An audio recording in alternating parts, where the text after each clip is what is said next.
patología herniaria, como definición, es una protrusión temporal o permanente de una víscera en un punto débil de la pared abdominal o, como les decía, también pelviana, ¿no? Ya que no vamos a ver solo hernias en la pared abdominal, también hay hernias en la pelvis, ¿no? Como por ejemplo la famosa hernia obturatriz, que no comúnmente preguntan, pero por ahí vamos a ver en algunas alternativas de preguntas que siempre la ponen. Entonces también puede ser una protrusión porque es una debilidad de la parte de la pelvis, ¿no? Previsibles anatómicamente, o sea, que tienen un orificio herniario, ¿verdad? Entonces, para eso vamos a ver los componentes, ¿no? De lo que es las hernias, ¿verdad? Primero, ¿cuáles son los factores predisponentes para que puedan producirse hernias? Uno, como más importante, es el aumento de la presión intraabdominal, ¿no? Por eso acá tenemos, obviamente, como factores de riesgo, por ejemplo, la obesidad, ¿ya? La obesidad, por ejemplo, una paciente que haya sido multípara, ¿listo? La tos, ¿no? Que puede aparecer en pacientes con EPOC, ¿listo? Que pueda aumentar cualquier factor que pueda aumentar la presión intraabdominal, ¿listo? Y con respecto a la deficiencia de la pared abdominal, o sea, también es otro factor que hace que se debilite la pared abdominal y también puedan protruir, ¿no? Como cualquier tejido. Entonces acá, por ejemplo, tenemos a los que son los adultos mayores. ¿Listo? Los que me han preguntado si puedo compartir la grabación, ya saben la didáctica, simplemente suban a sus historias que están participando de la clase etiquetando. Ya, pues algunos no me etiquetan. ¿Listo? Entonces yo no sé. Entonces, adultos mayores, ya como partes de pared abdominal, por ejemplo, heridas quirúrgicas, ¿listo? Entonces, cualquier factor que se asocie a un debilitamiento de la pared, ¿ya? Y entonces cuando hablamos del componente, son tres componentes, ¿verdad? Tenemos el anillo, ¿no? O el orificio herniario, por donde va a salir esa protrusión, ¿listo? Tenemos el saco herniario, que si te preguntan generalmente qué es el saco herniario, es peritoneo, ¿ya? Pero peritoneo parietal, acuérdense, ¿no? Como el peritoneo parietal es lo más superficial dentro de las capas, ¿no? Del abdomen, obviamente sin contar, estamos hablando de la parte interna, pues, ¿no? Entonces el peritoneo parietal generalmente es ese saco de la hernia, ¿listo? Y tenemos el contenido. Ahora yo les he puesto como definición, ¿no? Porque lo van a ver en los libros, que les he puesto protrusión temporal o permanente de una víscera, ¿ya? Pero generalmente es una víscera, pero no siempre es una víscera, ¿ya? Acuérdense que puede ser esto vísceras, así como puede ser también grasa, ¿listo? Aponeurosis les pueden poner, ¿no? Entonces no necesariamente siempre son vísceras, ¿listo? Puede ser grasa, aponeurosis. Pero generalmente, ¿por qué les pongo como definición? Porque nosotros hablamos de una hernia verdadera cuando una víscera es la que está protruyendo, ¿no? Por ejemplo, vamos a ver, la hernia epigástrica es considerada una hernia falsa, ¿no? ¿Por qué es considerada una hernia falsa? No porque no protruya nada, sino porque no protruye una víscera, sino lo que protruye ahí, por ejemplo, es la grasa preperitoneal, ¿listo? Entonces, para que tengan eso en cuenta, ¿ya? Pero el contenido también puede tener, como les digo, aponeurosis, grasa, etc. ¿Listo? Ahora, esto es importante. Cuando hablamos de clasificación, obviamente les pueden hablar de clasificación en el sentido de es una hernia inguinal, es una hernia femoral, ¿no? Etcétera. Pero también cuando hablamos de clasificación podemos hablar de cómo es, o sea, si es reductible, si es irreductible, ¿no? Y ahí se va a ver una subclasificación. Entonces les he dejado esta para que ya no se confundan nunca más, ¿no? En sus rotaciones. Cuando es una hernia reductible, nosotros le podemos decir coercible e incoercible. Ambas son reductibles, o sea, ambas son que ves el bultito del paciente y lo aprietas y se mete nuevamente a la cavidad. Eso es que se reduzca. Pero coercible es que se permanezca ahí, vamos a ponerlo. O sea, ustedes meten el bulto y ya se mantiene ahí. ¿Me entiendes? En cambio, incoercible es cuando se sale nuevamente. ¿Listo? O sea, se reduce la hernia, ¿no? La puedo meter nuevamente en la pared abdominal, pero nuevamente se sale. ¿Listo? Entonces, eso es incoercible, ¿ya? Pero ambas son reducibles. ¿Listo? En cambio, cuando son hernias irreductibles, su nombre lo dice, no la puedo reducir. Y es más, y acá tienen que tener algo en cuenta, que no traten de reducirlas, ¿ya? Ya que pueden empeorar el cuadro, ¿no? Si ven una hernia, un bulto, ustedes intentan reducir y no se puede y ahí lo dejan. No intentan apretar más para intentar metértelo. No, porque va a generar isquemia posiblemente, ¿ya? Entonces, cuando son irreducibles, podemos hablar de una hernia incarcerada, que es cuando ya genera obstrucción intestinal, ¿no? O podemos hablar de una estrangulada, ¿ya? Estrangulada es cuando ya genera isquemia, ¿listo? Entonces, acá, por ejemplo, les estoy mostrando una imagen de lo que es una hernia incarcerada, ¿ya? Que es como están viendo, está generando obstrucción intestinal, ¿no? En la víscera que sale, lo normal hubiera sido, digamos, que solo esto hubiera protruido, y eso es la protrusión normal de una víscera. Pero acá, obviamente, hay más intestino que se está metiendo, entonces ya saben que genera una obstrucción, ¿ya? Listo. Es más, la causa más frecuente de obstrucción intestinal, ustedes deben saber, son las bridas y adherencias, ¿no? Y ese es el caso también típico, ¿no? En todo caso, que hay un antecedente quirúrgico, ¿listo? Bueno, entonces la hernia encarcerada es aquella que genera obstrucción intestinal, nada más. En cambio, la hernia estrangulada, ya es la que ya genera isquemia, ¿no? Entonces, como ustedes están viendo en la imagen, ya se está alterando el flujo. Ah, y lo que les decía, ¿no? Entonces, que genera obstrucción intestinal es muy importante porque la causa más frecuente de obstrucción intestinal son las bridas y adherencias, ¿no? Y siempre ese con el antecedente quirúrgico, ¿no? Paciente viene con obstrucción intestinal, ¿no? Náuseas, vómitos, constipación, etcétera, y el dato de que antes fue operado, ¿no? Pero cuando no te dicen nunca has operado, nada de eso, la segunda causa más frecuente es las hernias, ¿ya? Entonces, siempre que te digan causa más frecuente de obstrucción intestinal en paciente no operado, no quirúrgico, piensen en hernias, ¿listo? Entonces, ¿y cómo vamos a pensar que una hernia se ha estrangulado? El paciente va a tener fiebre, ¿listo? Puede tener leucocitosis, ¿listo? Y va a tener cambio de coloración de la piel, ¿no? Vamos a ver la piel más azulada, obviamente, porque hay necrosis. ¿Listo? Esos son varios datos para yo diferenciar encarcerada de estrangulada. Ambos generan obstrucción intestinal, ¿listo? Pero la estrangulada ya genera isquemia, ¿no? Entonces, por eso también podemos PCR elevado, leucocitosis, etc. ¿Listo? Ya. Ahora, ¿cuáles son los detalles anatómicos importantes? ¿Listo? Entonces ya sabemos que es una hernia reductible, una hernia irreductible, encarcerada, estrangulada. Si te preguntan cuál es la complicación más frecuente, obviamente es encarcerada. Ya lo más frecuente es que sea encarcerada, ya una complicación grave o es otra cosa, ya es estrangulada. Pero la complicación más frecuente es que se encarcere, que genere obstrucción intestinal. ¿Listo? Ahora, con respecto al canal inguinal, ¿no? ¿Por qué nos enseñan tanto esto en anatomía? ¿Por qué es tan importante? Porque ustedes deben saber los límites, ¿no? Si yo entiendo los límites del canal inguinal, si veo, o sea, lo básico, ¿no? Yo no te digo a cuántos centímetros pasa la arteria, no, eso no es importante, sino saber las paredes del canal inguinal y cómo se distribuye la anatomía y qué tiene que ver con las hernias inguinales, ¿listo? Entonces, por ejemplo, en lo que es el canal inguinal, ustedes deben saber sus cuatro paredes, ¿no? A ver, alguien que quiera participar en el chat, lo voy viendo. ¿Cuáles son las paredes del canal inguinal? Anterior, posterior, superior e inferior. ¿Listo? A ver, reducir esto un poquito más. Ya. Entonces, la pared anterior de nuestro canal inguinal, acuérdense que es lo que recubre, ¿no? Que es lo que están viendo acá, por ejemplo, que es la aponeurosis. No, en esta imagen se ve mejor. ¿Listo? Acá, ¿no? El músculo oblicuo externo, acuérdense que los tres músculos abdominales que tenemos es el músculo oblicuo externo, el músculo oblicuo interno y transverso, ¿no? De más superficial a más interno, ¿listo? Entonces acá están viendo el músculo oblicuo externo y lo que lo cubre, porque esto de acá viene a ser el canal inguinal, es la aponeurosis, ojo, porque esa es una pregunta de examen de anatomía. Aponeurosis del oblicuo mayor o externo, pues lo mismo, ¿listo? Aponeurosis del oblicuo mayor o oblicuo externo, eso lo cubre al canal inguinal por fuera. Posterior, lo que tenemos que es la famosa fascia transversalis, ahí le están viendo, ¿listo? Y la fascia transversalis, que es la pared posterior, es la pared más débil, siempre recuerden, la pared más débil. Por eso, dentro de los factores de riesgo que vemos, que es, por ejemplo, la debilidad de la pared con la edad, ¿no? Ya ahí vamos a ver como etiopatogenia, ¿no? Lo que es la debilidad de la pared posterior, o te pueden decir debilidad de la fascia transversalis, ¿no? En los ancianos ya se debilita esta pared, y por ahí van a protruir hernias, ¿no? Que ahorita vamos a conversar. En la parte superior, ya, listo, o sea, aquí, o sea, creo que con esta imagen se ve mucho mejor, solo que esta imagen también le pongo porque ahorita vamos a hacer esto, pero acá, para que se entienda más. La parte superior, como están viendo, corresponde al tendón conjunto, ¿listo? ¿Qué es el tendón conjunto? Es la aponeurosis, ¿no? La aponeurosis de la unión del oblicuo menor, ¿ya? O oblicuo interno, con el músculo transverso del abdomen. ¿Listo? Los otros dos músculos abdominales que les dije. Entonces, esos dos músculos generan un tendón en la parte de arriba. ¿Listo? Entonces ya tengo mi pared anterior, aponeurosis del oblicuo mayor, pared posterior, la fascia transversalis y mi pared superior.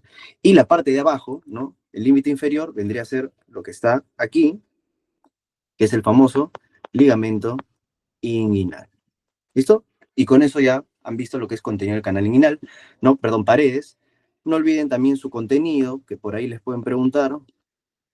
El contenido es importante, ¿no? En el varón, el cordón espermático, obviamente con todo lo que acompaña a eso, ¿no? Los vasos testiculares, etcétera, y eso es importantísimo, porque ahorita vamos a ver en complicaciones de la cirugía que podría haber datos de, obviamente, hematomas, torsión testicular, ¿listo? Y en las mujeres, el ligamento redondo, ¿listo? Aparte, en ambos, ya bueno, espero que esas ya son más preguntas de anatomía, ¿no? Que no van mucho ahorita, pero también sepan que está, por ejemplo, el nervio ilioinguinal, iliopectíneo, ¿no? El génito crural, ¿no? Que son nervios que pasan en ambos sexos, ¿no? Pero como estructuras específicas en el varón, el cordón espermático, y en la mujer, el ligamento redondo. ¿Listo? Y entonces con eso ya sabemos los límites del canal inguinal. Importantísimo. Ahora, yo siempre cuando hablo de esto, hago un dibujo, ¿ya? Porque con este dibujo yo puedo explicar las hernias, por dónde protruyen, y puedo también posteriormente explicar las cirugías que vamos a ver. ¿Listo? Entonces vamos a poner, digamos, el hueso coxal, vamos a poner aquí, hasta acá, ¿ya? No soy experto dibujando, pero vamos a hacer esto, ¿listo? Entonces tenemos el ligamento inguinal, ¿no? Que va del espina ilíaca anterior superior hasta el tubérculo del pubis, ¿ah? No se van a confundir, que algunos a veces dicen sínfisis del pubis, no, es tubérculo del pubis. ¿Listo? Entonces el espina ilíaca anterior superior hasta el tubérculo del pubis está el ligamento inguinal, ¿no? También llamado ligamento de Poupart, ligamento de Gimberna, o sea, ya, tiene bastantes nombres, pero obviamente para fines ligamento de inguinal. ¿Listo? Acá entonces, estamos en este dibujo como les estoy diciendo acá vendrían a estar los músculos, bueno, su abdomen. Entonces acá está el recto abdominal, ¿listo? El recto abdominal. Listo. Ahora acá tenemos una estructura que divide por debajo del ligamento inguinal, ¿no? Importante, que es el ligamento iliopectíneo, ¿no? Toda la anatomía tiene que ver mucho de dónde a dónde va la estructura, ¿no? Entonces, de la parte del ligamento inguinal a la parte pectínea, ¿listo? Acá vamos a encontrar el músculo psoas, ¿no? Ahorita no es de importancia anatómica para lo que vamos a hablar. Y acuérdense acá, entonces esto de aquí vendría a ser lo que está abajo, el anillo crural, ¿no? Entonces, donde vamos a ver el van femoral, ¿no? Arteria, vena y nervio, ¿no? ¿Alguien sabe cómo se llama el ganglio? Ahí lo dejo a ver en el chat. ¿Cómo se llama el ganglio que está en el anillo crural? ¿Alguien recuerda cómo se llama? Ese ganglio se llama el ganglio de, a ver alguien en el chat que sepa, ganglio de Cloquet, ¿ya? Ganglio de Cloquet, es anatomía. ¿Listo? Entonces, ¿cuáles son esos vasos que he dibujado aquí? Están saliendo. Estos son los famosos vasos epigástricos inferiores. ¿Listo? Entonces, esos vasos epigástricos inferiores van, obviamente, hacia la parte abdominal, pero hacen esa diagonal. Es importante para mí que lo relacionen así. ¿Listo? Entonces, obviamente, estamos hablando acá del van femoral, pues, ¿no? Listo. ¿Qué más? Aquí existe un ligamento importante, que es el famoso ligamento de Cooper, o ligamento pectíneo también le pueden decir, ¿no? Pero más lo mencionan como ligamento de Cooper, que acuérdense que es una prolongación del ligamento de Gimberna que está acá, el ligamento lacunar. ¿Listo? Entonces el ligamento de Cooper está acá, acuérdense, en la parte de abajo. ¿Listo? Perfecto.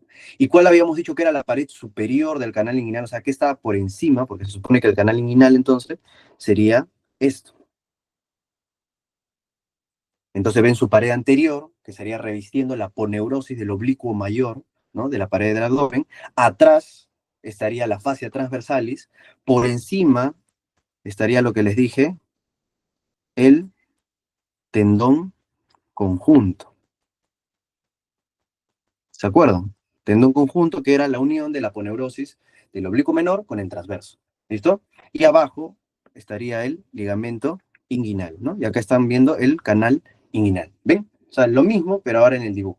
Y entonces, esto es importantísimo, porque acá vemos la delimitación, por ejemplo, del famoso triángulo de Hesselbach. ¿Ven aquí? Este es el famoso triángulo de Hesselbach, que les preguntan anatomía, preguntan en cirugía, ¿no? Entonces, ¿qué delimita el triángulo de Hesselbach? Ahí lo están viendo, ¿no? Medialmente, el recto del abdomen. Lateralmente, los vasos epigástricos inferiores, ¿no? Porque hablamos medial, lo que está más cerca al plano medio, ¿no? Lateral, los vasos epigástricos, e inferior, el ligamento inguinal, ¿no? Bueno, lo ponemos acá, ligamento inguinal. ¿Listo? Entonces, miren ahí con esa anatomía y entienden también los límites del triángulo de Hesselbach, ¿ya? Entonces, eso es importante porque cuando hablemos de hernias, las hernias inguinales indirectas protruyen por el canal inguinal. Las hernias inguinales indirectas. En cambio, las hernias inguinales directas son una debilidad de la pared posterior y protruyen por acá, por el triángulo de Hesselbach. O sea, de toda la debilidad de la fascia transversalis, que es la pared posterior, ¿listo? La zona más débil es el triángulo de Hesselbach. ¿Listo? Entonces, por ahí protruye. Entonces, de ahí viene cuando te dicen, cuando una hernia pasa medialmente a los vasos epigástricos, ¿qué tipo de hernia es? O sea, si pasa medialmente, medial a los vasos epigástricos, es directa. Si te dicen, cuando pasa lateralmente a los vasos epigástricos, o sea, por acá, está hablando de una hernia inguinal indirecta, ¿ya? Sencillo. Entonces, y eso también vamos a ver, también les voy a dar datos de examen físico, ¿listo? Entonces, eso es con respecto a canal inguinal, ¿ya? Lo vamos a volver a repasar la imagen cuando ahora les hable de técnicas para que ya ese dibujo nunca más se les olvide. Ahora, esto también, la vaina de los rectos, ¿no? Los estuches de la pared abdominal, ¿a quién no le han preguntado esta anatomía? Y ustedes decían, ¿y eso para qué me va a servir? Bueno, ahora se los enseño. Es importante que ustedes sepan, ¿no? Porque acá si ponemos una línea, hablamos del estuche de los rectos por encima del arco de Douglas, ¿no? Por encima del arco de Douglas y por debajo del arco de Douglas, ¿verdad? Entonces, como ven en la imagen, por encima, ¿no? Las aponeurosis del oblicuo mayor, por ejemplo acá oblicuo externo, pasan por delante, las del oblicuo menor, aquí está oblicuo menor, una pasa por delante y una pasa por detrás, y el transverso del abdomen pasa por atrás. De tal manera que a esto se le llama el estuche de los rectos, porque el abdomen está bien empaquetado, pues, ¿no? Pero ¿qué pasa acá? Por debajo del arco de Douglas, y eso nunca deben olvidar, como les pregunta típica de anatomía, las tres aponeurosis, como están viendo, las tres aponeurosis pasan por delante. Las tres aponeurosis pasan por delante. Entonces, ¿qué pasa cuando pasan por delante? Generan un debilitamiento a este nivel. Y a ese debilitamiento, ¿cómo se llama? Línea semilunar de Spiegel. ¿Listo? Y entonces ahí entienden por qué hablamos de la hernia de Spiegel, porque generalmente lo van a ver en teorías, ¿no? La hernia de Spiegel es una hernia que pasa por el borde lateral del recto del abdomen, ¿no? Como definición, ustedes lo saben, generalmente ya entienden también por qué es en la parte baja también, ¿no? Porque no es lateral del recto del abdomen, por ejemplo, acá arriba, ¿no? En la parte de acá, no, sino es en la parte baja, porque estamos hablando debajo del arco de Douglas. Entonces, eso es por un debilitamiento, porque todas las aponeurosis pasan por delante, pues, del recto abdominal, porque ese es el recto abdominal, ¿no? Acá están viendo el recto del abdomen, sus coquitos.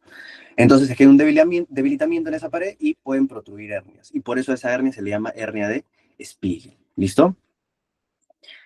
Y finalmente, unas hernias ya mucho menos frecuentes que se llaman, ojo, más que hernias lumbares, también a veces las llaman como hernias abdominales posterolaterales, por eso cuando hablamos de hernias, en general hablamos de debilitamiento de la pared abdominal y pélvica, como les dije, ¿no? Entonces, estos los catalogan como hernias de la pared abdominal posterolaterales, ¿ya? Por ahí, si les pregunto. Pero en sí son hernias lumbares, ¿no? Que acá tenemos la famosa hernia de Griffin, o el triángulo, vamos a poner el triángulo de Griffin, ¿ya? Y este triángulo pequeñito, que es el triángulo de Petit, ¿no? Ahí están viendo los límites, ¿no? Ya sus preguntas de anatomía, el triángulo de Petit, ahí están viendo el arco de la cresta, ¿no? Es el dorsal ancho y esa es aponeurosis, o aponeurosis, perdón, del el músculo oblicuo mayor es ese, ¿listo? Y en Griffin están viendo el cuadrado lumbar, el borde inferior de las costillas, ¿no? Acá es oblicuo menor, ¿ya? Pero eso no es de importancia.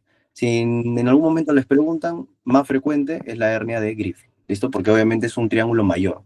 A ese también se llama hernia lumbar menor o inferior, porque es más chiquito. En cambio el de Griffin es mayor o superior, ¿listo? Entonces, como obviamente tiene más espacio, es más probable que por ahí protruya una hernia, ¿listo? Ahora sí. Entonces se entiende toda la anatomía que vamos a resaltar, ¿listo? En lo que es este canal inguinal, ¿listo? Acá también es importante, por ejemplo, preguntas de anatomía que se dan cuenta que el nervio hilo inguinal, acuérdense que no pasa por el canal inguinal, sino entra por las fascias transversales y ahí recién entra el canal inguinal, ¿no? Se pregunta de cirugía también. Y otro dato importante, ya ninguno más, ¿ya? Entonces recuerden eso, la hernia inguinal indirecta protruye por el canal inguinal, aquí está la hernia inguinal indirecta, está protruyendo por el canal inguinal, ¿no? ¿Listo? Entonces cuando te dicen cuál es la hernia que acompaña al cordón espermático, ¿no? Es la hernia que está pasando por el canal inguinal, o sea, la hernia inguinal indirecta. Y la hernia inguinal directa, entonces pasa, acuérdense, o protruye por la pared posterior, específicamente el triángulo de Hesselbach, que ya saben cuáles son los límites, ¿listo? Entonces acá les dejo, por ejemplo, imágenes. Acá estamos viendo una hernia inguinal, ¿no?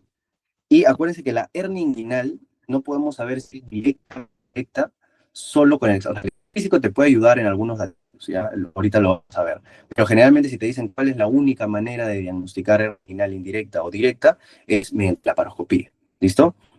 Acá estamos viendo, por ejemplo, están viendo una cicatriz quirúrgica, entonces acá vamos a ver una hernia incisional. ¿Ya? Una hernia incisional como dato, ¿ya? Pero acá les he dejado, sí, acá también vamos a hablar de incisional. Pero ya, desde ahora, la hernia incisional sí o sí tienen que decir que ha sido operado, o es una protrusión que ha salido por una herida quirúrgica. ¿Listo?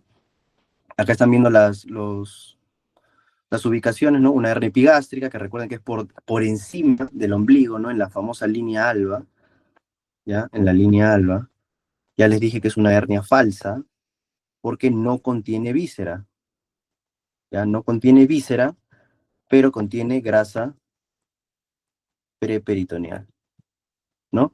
Y esa grasa preperitoneal tiene nervios, por eso es la hernia que más duele, ¿listo? O es la hernia que generalmente genera dolor. Y no necesariamente, como les digo, como no tiene vísceras, obviamente no genera incarceración, o sea, no genera obstrucción intestinal, pero como es grasa apretada con nervios, puede generar dolor, es la que siempre duele. Porque generalmente las hernias son no dolorosas, son indoloras, ¿ya? A menos que obviamente esté generando isquemia, pero de ahí generalmente son indoloras. Listo, acá tenemos la hernia umbilical, que es la que estamos viendo acá, ¿no? La hernia umbilical, recuérdense que es frecuente en gestantes, ¿listo? En puérperas, ¿listo? En niños, ¿ya? La hernia incisional, que es la que ya hemos comentado, la hernia de Spiegel, ¿no? Que está también justo en el borde lateral del recto abdominal. Ya saben por qué. ¿Listo? La hernia inguinal indirecta, o bueno, acá solo te dice hernia inguinal, ¿ya? Y la hernia femoral, ¿no? Entonces, un dato también que siempre, dato súper sencillo, si te dicen una hernia que protruye debajo del ligamento inguinal, entonces son las hernias que están debajo del ligamento inguinal, entonces cuando estamos hablando de una hernia que está saliendo de aquí, obviamente estamos hablando de una hernia crural, una hernia femoral, ¿no? Les dije que eso es el anillo crural o el anillo femoral. Si sale por encima del ligamento inguinal, es una hernia inguinal, ¿ya? Listo. Y acá tenemos una hernia epigástrica. Pues, ¿no? Esa es la hernia epigástrica. Por encima del hombro, hernia epigástrica. ¿Listo? Entonces, ¿cuáles son las grandes diferencias entonces entre la hernia inguinal indirecta y directa? Ya. La hernia inguinal indirecta, primero tenemos que saber de dónde proviene, es una persistencia del conducto peritoneo vaginal. ¿Ya? Es más, justo vi en un banqueo ahora último que estoy banqueando, cuando se genera el proceso vaginal en la etapa fetal. ¿Alguien sabe? ¿Cuándo se genera el proceso vaginal? Porque el proceso vaginal, obviamente, ustedes saben que es túnica tanto del varón como de la mujer, ¿eh? Van a pensar que en órganos genitales. ¿Alguien sabe? ¿Alguien que haya por ahí repasado embreo? En la semana, no, en la semana 4 no, en la semana 12. En la semana 12. ¿Ya? Bueno, entonces una persistencia del conducto peritoneo vaginal. ¿Listo? En cambio, la hernia inguinal directa que les dije es una debilidad de la pared posterior. Específicamente es la que protruye por el triángulo de Hesselbach. Bueno, ya, sencillo. Esta pasa lateral a los vasos epigástricos inferiores. ¿Ya han visto la imagen? Listo. Esta pasa medial a los vasos epigásticos inferiores. ¿Listo?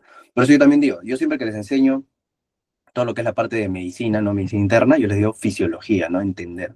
Ahora, en preguntas de cirugía, quirúrgico, si bien mucha parte también es memoria, pero si ustedes tienen una imagen visual bien anatómica, o sea, si ustedes se graban esta imagen que les he hecho acá, también pueden responder varias preguntas. Y no solo, esto es un ejemplo, ¿no? En varias preguntas de otorrino, oftalmo también, o sea, todo lo que tenga que ver quirúrgico, si tienen una buena proyección anatómica, se pueden responder también preguntas. Ya la parte quirúrgica, obviamente, ya tiene sus nombres, bueno, eso sí, se lo tienen que aprender, ¿ya? Entonces, lateral a vasos epigastrícos inferiores, medial a vasos epigastrícos inferiores. ¿Qué más? La hernia inguinal indirecta, acuérdense, protruye por el anillo inguinal profundo, ¿ya? No se vayan a confundir. A veces te ponen superficial, que, bueno, que también estaría bien, ¿no? Pero es que en sí entra por este es el anillo inguinal, inguinal profundo, o el orificio inguinal profundo, y se supone que este es el superficial. ¿Listo? Y acá también entienden cuando ven una hernia que sale por o sea, que es un bulto a nivel escrotal, ¿no? Es obviamente una hernia indirecta, porque esto como acompaña el cordón espermático, llega acá a la bolsa escrotal y a veces hay tumoraciones, ¿no? Que uno puede pensar en cáncer o qué sé yo, es una hernia. ¿Listo? Y ahí ven ahí el super testículo del varón, ¿no? Generalmente, obviamente, como son intestino, son grandes, fue grande, ¿no? Y la única manera que eso sea cáncer con ese tamaño de tumor, ya el paciente estaría re mal, pues, ¿no? Entonces, lo más probable siempre son hernias, ¿ya? Listo, entonces cuando vean también protrusión o lo que es el tema de aumento de volumen a nivel escrotal, también piensen en una hernia inguinal indirecta, porque es la que pasa por ahí, ¿ya? Otro dato para diferenciar, por ejemplo, una hernia inguinal indirecta y directa es que las indirectas no reducen al decúbito, ¿ya? En cambio, las indirectas pueden reducir al decúbito, ¿ya? Y acá finalmente les dejo datos de examen físico, ¿ya? Que eso, bueno, esto más que todo sería, no he visto preguntas, no he visto muchas preguntas, la verdad, pero sí podría ser con el tema, por ejemplo, en rotación, ¿no? Y eso también lo entienden con la imagen, ¿no? Ustedes cuando ven hernias inguinales pueden metiendo su dedo por el anillo inguinal superficial. ¿Listo? O sea, por aquí. Agarran su dedo, lo voy a poner, vamos a ponerlo de negro, ¿ya? Su dedo lo meten por aquí. Ya, imagínense que este es su dedo, ¿ya? Entonces meten su dedo, le piden al paciente, meten el dedo por el anillo inguinal superficial y le piden al paciente que puje, ¿no? Entonces, si él puja y la hernia, ustedes la sienten en la punta del dedo, entonces, cuando puja y se siente en la punta del dedo, es una hernia indirecta. Pero cuando puja y yo lo siento en la parte lateral del dedo, ya, examen físico, en la parte lateral del dedo, eso es directa. ¿Ven? A mí nadie se entiende. Y lo otro es que puedo hacer una técnica de Landívar. ¿Ya? ¿Alguien sabe, ha escuchado lo que es la técnica de Landívar? ¿Alguien sabe qué es técnica de Landívar? Landívar positivo, Landívar negativo. Lo que hacemos es tapar, vamos a poner acá, tapamos con nuestra mano el anillo final superficial. Lo tapamos y le pedimos al paciente que puje. Entonces, si él puja y no sale protrusión, porque obviamente todas estas maniobras que les estoy hablando son en hernias que son reducibles, ¿ya? Porque obviamente si es una hernia que ya está encarcerada porque ya salió hasta el testículo, obviamente ahí no voy a poder meter mi dedo por el anillo inguinal superficial, pues, ilógico, ¿no? Porque ya salió toda la hernia y ya sé también que es una indirecta, ¿no? No tengo que hacer examen físico. Estamos hablando en los casos de que obviamente hay protrusión, ¿no? Por encima del ligamento inguinal y generalmente se reduce, ahí pueden hacer examen físico para ver más o menos qué hernia es, ¿no? Al final, la verdad no importa, es más que todo preguntas, sería de preguntas para examen, porque sea indirecta o sea directa, la operación va a ser la misma de elección, ¿ya? Pero bueno, entonces cuando sí se puede reducir, hacemos estas maniobras, tapamos el anillo inguinal superficial y le pedimos al paciente que puje, ¿no? Entonces, le piden que puje y no sale protrusión, entonces es porque estoy tapando el orificio de salida de esa hernia. Entonces, cuando no sale, es Landívar negativo, ¿ya? Landívar negativo. O sea, que no sale la protrusión por ahí. Pero si yo le pido al paciente que puje, ¿no? Es positivo. Si yo le pido al paciente que puje y sale la hernia, es porque obviamente la hernia está saliendo de acá, pues, de la pared posterior. Yo estoy tapando simplemente el anillo superficial. ¿Listo? Entonces, con esa lógica, hernia directa es Landívar positivo, porque sale protrusión, en otras bibliografías también van a ver que pueden tapar acá.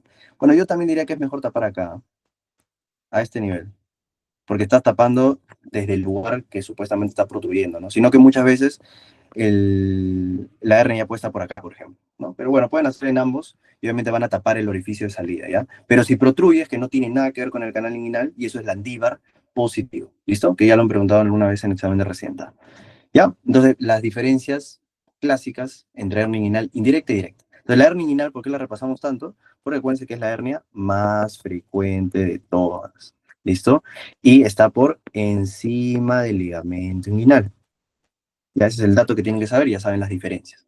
Ahora, con respecto a hernia crural, o también llamada femoral, es, acuérdense, la que pasa por debajo del ligamento inguinal, ¿ya vieron? Pero en sí, bueno, mi dibujo no está tan bien, pero o sea, lo he puesto para que se entienda más, pero en sí, todo esto en verdad es así chiquito.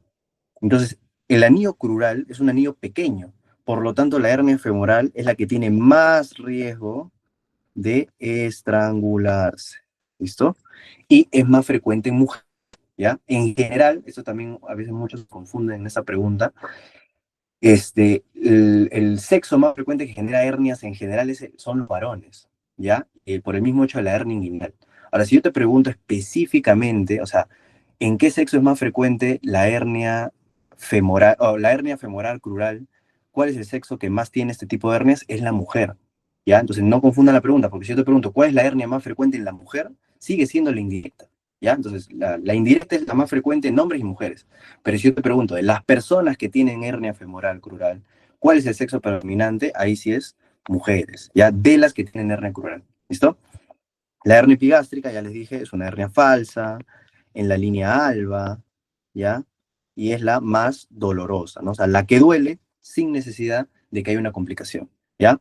La hernia umbilical, ya les dije, esta contiene epiplom, ¿ya? O intestino delgado, y acá importante me parece que sepan que en los niños, ¿ya? ¿Cuándo operar en niños? Acá les voy a dejar, ¿no? Porque generalmente cuando un niño tiene una hernia umbilical, que también es muy común, generalmente se deja pasar hasta que solita se reduzca, ¿no? Pero cuando ya pasan más de los 4 años de edad, ¿listo? O miden más de 2 centímetros, ahí sí opero, ¿listo? Ahí sí opero. La hernia Spiegel, ya saben, en la línea semilunar, Spiegel, ¿listo? La hernia de Litre, a ver, ¿quién me dice? Típica pregunta, ¿qué es la hernia de Litre? ¿Alguien sabe? ¿Qué protruye por la hernia de Litre?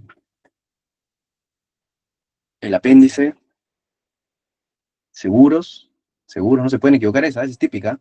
En la hernia de Litre, muy bien, lo que protruye es el divertículo de Meckel, ¿ya? Que es una enfermedad en niños. Esto en niños menores de 2 años, bueno, puede ser mayor, pero ahí está la regla del 2 siempre. Menores de 2 años, listo, el divertículo de Meckel. La hernia de Richter, acuérdense, voy a ponerles intestino pellizcado, ¿ya? Vamos a poner así, o sea, que es un borde del intestino, o sea, no se metió todo el intestino, sino solo un bordecito del intestino se ha metido, ¿no? Y es el borde antimesentérico. Entonces, la hernia de Richter es borde antimesentérico, una porción normal del intestino pellizcado se mete por ahí, ¿listo? La hernia de Amyan y Garengot son cuando el apéndice, ahí sí, cuando el apéndice protruye o sea, es lo que está, el contenido del saco, ¿listo? Entonces, contiene el apéndice. ¿Listo? Ambos contienen el apéndice. ¿Cuál es la diferencia? Que la hernia de Amyan es cuando contiene el apéndice, pero estamos hablando de una hernia inguinal, ¿no? O sea, cuando una hernia inguinal, su contenido es el apéndice. En cambio, Garengot es cuando una hernia femoral, ¿listo? Su contenido es el apéndice, ¿ya? Generalmente lo más frecuente es Amyan, pues, ¿no? Por el hecho de que la hernia inguinal es más frecuente. Y la hernia deslizada también es muy importante porque es aquella hernia en donde el saco está formado por víscera, ¿no? Yo les he dicho acá, cuando hablábamos de componentes, ¿no? Del saco, hablábamos del anillo, el contenido y el saco, ¿no? Y el saco generalmente era peritoneo parietal. Entonces, el único caso en donde el contenido, ¿no? Puede ser parte del saco herniario es la hernia deslizada. ¿Listo? Entonces, como les dije, importantísimo. Entonces ya vimos la clasificación. Ahora, clasificación de Nyhus. La clasificación de Nyhus la pueden preguntar también, porque es una clasificación, recuerden, para hernias inguinales indirectas. Para hernias inguinales indirectas. ¿Listo? Pero acá también vamos a ver la hernia crural, la hernia femoral, ojo, pero generalmente se usa para hernias indirectas. Entonces, la tipo 1, ¿ya? Es cuando el anillo inguinal profundo es normal, ¿listo? O sea, no está dilatado, lo leve, ¿listo? De ahí, la 2, voy a poner así para no escribir todo, el anillo inguinal profundo está dilatado, ¿listo? Está dilatado. La tipo 3, ahí van a tener cuidado, porque cuando hablamos de hernia inguinal indirecta es la tipo 3B, ¿listo? Que esta es una 3B es indirecta, ¿no? Seguimos hablando de indirecta, pero ya con vasos epigástricos inferiores desplazados. O te pueden poner hernia en pantalón, o sea, ya es una hernia bien grande, ¿no? Se tiende. El grado 1, anillo profundo, normal. Grado 2, ya es un anillo dilatado. Y grado 3, ya es un anillo no solo dilatado, sino que es una hernia tan grande que desplaza los vasos epigástricos inferiores y encima se puede generar la famosa hernia en pantalón, ¿no? Que es cuando una hernia, o sea, pasa por el ligamento inguinal y es tan grande que se genera como esto, pues, ¿no? O sea, es una protrusión, pasa por el ligamento inguinal y genera esto, ¿listo? Entonces, que ya es muy grande. Cuando hablamos de hernia 3A, ¿listo? Hablamos, o sea, te dice la definición por un debilitamiento en la pared posterior, o sea, simplemente hablamos de una hernia directa, ¿listo? Porque el 3A te dice con defecto de la pared posterior. Ya saben que eso es una hernia directa. Y la 3C es una hernia crural o femoral, ¿no? Entonces yo me acuerdo C de crural femoral, ¿listo? Y la A de directa. Y las grado 4 son las que son recurrentes, ¿ya? Cuando te digan hernias recurrentes, ya eso es 4. Que ahí obviamente puede ser A, que es directa, lo mismo, ¿no? Directa, B, indirecta, C, crural y D, mixtas. ¿Listo? Entonces acuérdense de tu pregunta, clasificación de Nyquist. 1, anillo normal. 2, anillo dilatado. 3, 3B, sigue yendo la regla, ¿no? Anillo inguinal dilatado, con vasos epigástricos desplazados, ¿listo? 3A directa y 3C, hernia crural, ¿listo? Y las 4 son las recurrentes, en donde A, B, C, D es lo mismo, ¿no? A directa, B indirecta y C crural, ¿listo? Ahora, les dije que también les iba a mencionar sobre hernias postoperatorias o incisionales, porque ahí siempre tienen que ver el dato, pues, ¿no? Entonces, cuando hablamos de hernias postoperatorias incisionales, es aquella hernia, ya les había dicho, que sale por un defecto, por una operación, pues, ¿no? Un defecto quirúrgico. Entonces, ¿cuál es la incisión más frecuente? La supraumbilical mediana, ¿no? La mediana supraumbilical. Se dice que es la incisión que más riesgo tiene para generar una hernia, ¿no? Ahora, ¿cuáles son los factores de riesgo? Bueno, factores de riesgo puede ser infección del sitio operatorio, ¿no? Malnutrición, inmunodepresión, ¿listo? Cualquiera de esos factores que pueden hacer que protruya la hernia, ¿listo? Y el manejo, obviamente, como ha sido, por así decirlo, un mal acto, o sea, no ha generado una buena malla, una buena rafia que le hayamos hecho, es reposición, ¿listo? Del contenido herniario, ya con resección del saco, ¿listo? Y posterior a eso, igual, ponerle malla, ¿listo? Entonces, reposición del contenido herniario, resección del saco y malla, ¿listo? Entonces, y también hay una diferencia que tienen que saber entre eventración y evisceración, ya que no es lo mismo. Y el nombre lo dice, ¿no? Eventración es lo que hablamos de hernia incisional en sí, ¿no? Que tú veas tu herida operatoria y veas que sale un bulto, pues, ¿no? Es lo que creo que les puse aquí, ¿no? Entonces, esto es, pues, ¿no? Ves tu herida operatoria, ¿no? Por ejemplo, esto es una infraumbilical, esto posiblemente una peritonitis, y ves que sale un bulto, ¿no? Entonces esto ya más que lógico es una eventración. En cambio, evisceración, su nombre lo dice, que salen las vísceras. Entonces, la eventración generalmente es a los meses, años, ¿listo? En cambio, la evisceración es una complicación inmediata, o sea, al cuarto, quinto día posoperatorio, ¿listo? La eventración, por ejemplo, es la tumoración, como les digo, se va a ver la tumoración en la cicatriz. En cambio, la evisceración es un exudado, ¿ya? Un exudado sanguinolento, ¿ya? Por la herida. Lo que falla en la eventración más que todo es la poneurosis, ¿listo? El fallo, acá es la poneurosis. En cambio, en la evisceración lo que falla es la aponeurosis y también falla el peritoneo, ¿no? Entonces, bueno, pero generalmente siempre cuando les pongan hernia incisional, piensen en una hernia por eventación. ¿Listo? Ya. Y terminamos con lo que es tratamiento. ¿Listo? Tratamiento. ¿Ya? Entonces, cuando hablamos de tratamiento, como les dije, en niños lo que se va a hacer es herniotomía. ¿Listo? ¿Qué es herniotomía? Simplemente la ligadura, ¿ya? La ligadura del saco, ¿ya? Que esto hay dos técnicas que les pueden preguntar, que no han preguntado, pero igual se las pongo, que es la técnica de McKay y la técnica de Potts. ¿Listo? Y luego en los adultos tenemos dos tipos, ¿ya? Que es la herniorrafia, que es contención, y lo que se usa ahora, que es lo mejor, acuérdense, que es la hernioplastía. ¿No? Y también se van a dar cuenta en las preguntas que generalmente cuando preguntaban estas que vamos a hablar ahorita, igual se las pongo porque siempre hay que saber, no es tan difícil, van a ver que son preguntas antiguas, ¿no? O sea, al menos del 2020 para atrás. En cambio, ahora casi siempre se habla de lo que es hernioplastia, ¿no? Y más ahora en el mundo laparoscópico, ¿ya? Entonces, las hernias con tensión, acuérdense, tenemos Bassini, McVeigh y Schuldeis, ¿listo? Entonces, ¿qué es la técnica de Bassini? Ya.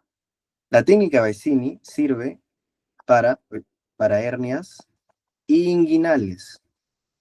¿Por qué hernias inguinales? Y te van a decir por qué. Porque une el tendón conjunto, lo une con el ligamento inguinal. ¿Ya? En cambio, la hernia de McVeigh es para hernia inguinal y femoral, para ambas, porque une el tendón conjunto con el ligamento de Cooper. Entonces vamos nuevamente a nuestra imagen y acá lo van a entender. Esto lo vamos a poner acá de naranja. Este es el tendón conjunto, ¿verdad? Entonces la técnica de Bassini une el tendón conjunto y lo cierra con el ligamento inguinal. Entonces, obviamente, ¿qué genero? Una protección para hernias inguinales. En cambio, la otra, con otro color, de este, ya. La técnica de McVeigh une el tendón conjunto, pero lo une con ¿qué? ¿Se acuerdan por qué les dije que era importante? El ligamento de Cooper. Entonces genera, acá, tapas todo eso. Entonces tapas tanto hernias inguinales como hernias crurales. ¿Se entiende? ¿Ven? Por eso les dije con esa imagen anatómica ya se entiende mucho más. Entonces yo también me acuerdo porque McVeigh son dos palabras. Pues. Entonces McVeigh, dos. Entonces tapa hernia inguinal y hernias crurales. En cambio Bassini, solo hernias inguinales. ¿Listo? Y cuando hablamos, por ejemplo, de técnica de Schuldeis, es que vamos a, primero vamos a hacer reforzar la fascia transversalis, ¿listo? Y posterior a eso vamos a hacer una técnica de Bassini. ¿Listo? Entonces, Schuldeis, más que todo, reforzamiento de fascia transversalis, ¿no? Porque ya saben que por ahí es el defecto de las hernias inguinales directas, y luego una técnica de Bassini, ¿listo? Y luego tenemos las hernioplastías, como le digo, que son lo mejor, ya que tenemos las anteriores, que son por encima del canal inguinal, y las posteriores, que son por detrás del canal inguinal, o también llamadas retroperitoneales. ¿Listo? Entonces, las anteriores, y la mejor que tenemos, es la de Liechtenstein. ¿Por qué es mejor? Porque hay menos tasas de recurrencia. ¿Listo? Y han preguntado qué material se usa. Material de polipropileno. Eso es lo que utilizan, porque estos son mallas.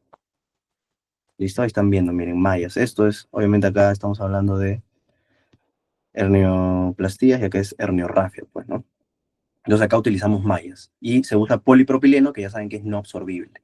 ¿Listo? En cambio, las posteriores, por ejemplo, tenemos Nyhus, que es para recidivas, ¿ya? Estopa, que es para cuando son hernias bilaterales, que es algo poco frecuente, que en ambos lados tengas hernias, y el TAPITEP, que son las técnicas laparoscópicas que en los últimos años ya se está usando mucho, ¿no? Generalmente, obviamente ustedes saben, ya los que han hecho el internado, que las herniotomías se hacen pues por laparotomía, ¿no? Es lo más común, pero últimamente ya hay hospitales, obviamente, que hacen por técnica laparoscópica, y yo me imagino que mucho más en Lima, ¿no? En provincias sí no se hace mucho, ¿ya? Entonces, eso es el resumen de hernias. Algo más que agregar, sí, es el tema de las complicaciones. ¿Ya? Complicaciones, eso sí quiero agregar. Complicaciones postoperatorias. ¿Ya? Datitos que los podrían diferenciar, ¿no? La más frecuente son los seromas y los hematomas. y generalmente son al tercer, séptimo día posoperatorio, ¿ya? Que obviamente son acumulación o de líquido, que es el seroma, o acumulación de sangre, que es el hematoma, ¿ya? Ojo. Entonces, pero generalmente estas son indoloras, no deberían doler, porque simplemente son acumulación, ¿ya? Y son las complicaciones más frecuentes. Ahora, ojo, cuando te digan que hay dolor testicular, ¿ya? Ahí sí. Cuando hay dolor testicular posterior a una ya sea hernioplastia o herniografía, lo que te mencionen, si es en las primeras 24 o 48 horas, piensen en torsión testicular, ¿ya? Acuérdense que la operación, ¿no? Una vez me preguntaron, ¿no? Hace que se genere un edema, ¿no? En todo lo que es el conducto testicular, se genera inflamación, genera debilitamiento de los soportes y eso hace que se pueda obliterar y genere torsión testicular. ¿Listo? En cambio, cuando es al tercer, al séptimo día, ahí sí piensen en orquitis. Y más, sobre todo si te ponen fiebre, pues, ¿no? Solo que a veces no te ponen fiebre, ¿ya? Entonces, orquitis. Y eso es importante, ¿no? Porque cuando se generan estas complicaciones, sobre todo lo de torsión testicular, hay el riesgo de que haya atrofia, ¿no? Bueno, ya saben, en general, la torsión testicular, acuérdense a ver quién me dice cuánto es el punto de corte en donde yo todavía puedo optar, ¿no? Pregunta de urología. Cuando un paciente tiene torsión testicular, ¿cuánto es el máximo de horas en donde yo podría todavía salvar al testículo? Ya muy bien, 6 horas, ¿no? 6 horas, ahí puedo hacer una orquidopexia, ¿no? Después de 6 horas, ya orquitectomía, ¿listo? Muy bien, entonces eso, el resumen. Veamos, por ejemplo, a ver, en el chat, porque son muchas preguntas, si pueden ir respondiendo voy a avanzar rápido. ¿Cuáles, no? Dice, joven portador de hernia inguinal, derecha de 10 años de evolución, acude a emergencia manifestando que desde hace 5 horas su hernia se torna dura y muy dolorosa y difícil de reducir. Al examen se observa tumoración con cambios de coloración en la piel, ¿no? ¿Cuál es el tipo de hernia? Muy bien, muy bien. Listo. Multípara de 40 años presenta vómitos y distensión abdominal, obstrucción intestinal, ¿no? Al examen físico de la región inguinocrural se encuentra tumoración dolorosa no reductible por debajo del ligamento iliopubiano. El ligamento iliopubiano es el ligamento inguinal, pero iliopubiano. Espina ilíaca intersuperior, pubis, tubérculo de pubis. Por lo tanto, es una hernia muy bien crural. Paciente varón de 60 años de edad con diagnóstico de hernia inguinal directa. ¿Cuál es la estructura anatómica de la hernia directa? ¿Cuál es la debilidad de la pared posterior? Entonces, la fascia transversales, la fascia transversales. Muy bien. A ver, en la actualidad, ¿cuál es la técnica quirúrgica más recomendada para reparar hernias inguinales directas? O sea, ¿cuál es la mejor técnica? ¿No? Desde ahí existía. ¿Qué es lo mejor? La técnica de Liechtenstein, ¿no? Porque es una técnica posterior, retroperitoneal. Listo. Paciente de 50 años con historia de 10 años de evolución presenta tumoración inguinal reductible que protruye al esfuerzo físico a través de la pared posterior. ¿Cuál es el diagnóstico más probable? Debilitamiento de la pared posterior. Hablamos de una hernia inguinal, en una hernia inguinal directa. ¿Ya? De las siguientes condiciones, ¿cuál es la complicación más frecuente de las hernias inguinales que requiere cirugía inmediata? ¿No? Eso a veces se han confundido. Y miren, esta ha sido pregunta de NAM y Salud, ¿no? Ahí, por ejemplo, ¿no? Me han puesto estrangulada. Como les dije, lo que requiere cirugía sí o sí es ¿cómo se llama? Lo que es hernia encarcerada, ¿ya? Por eso yo les expliqué. La complicación más frecuente de una hernia es que se encarcere, que genere obstrucción intestinal, ¿listo?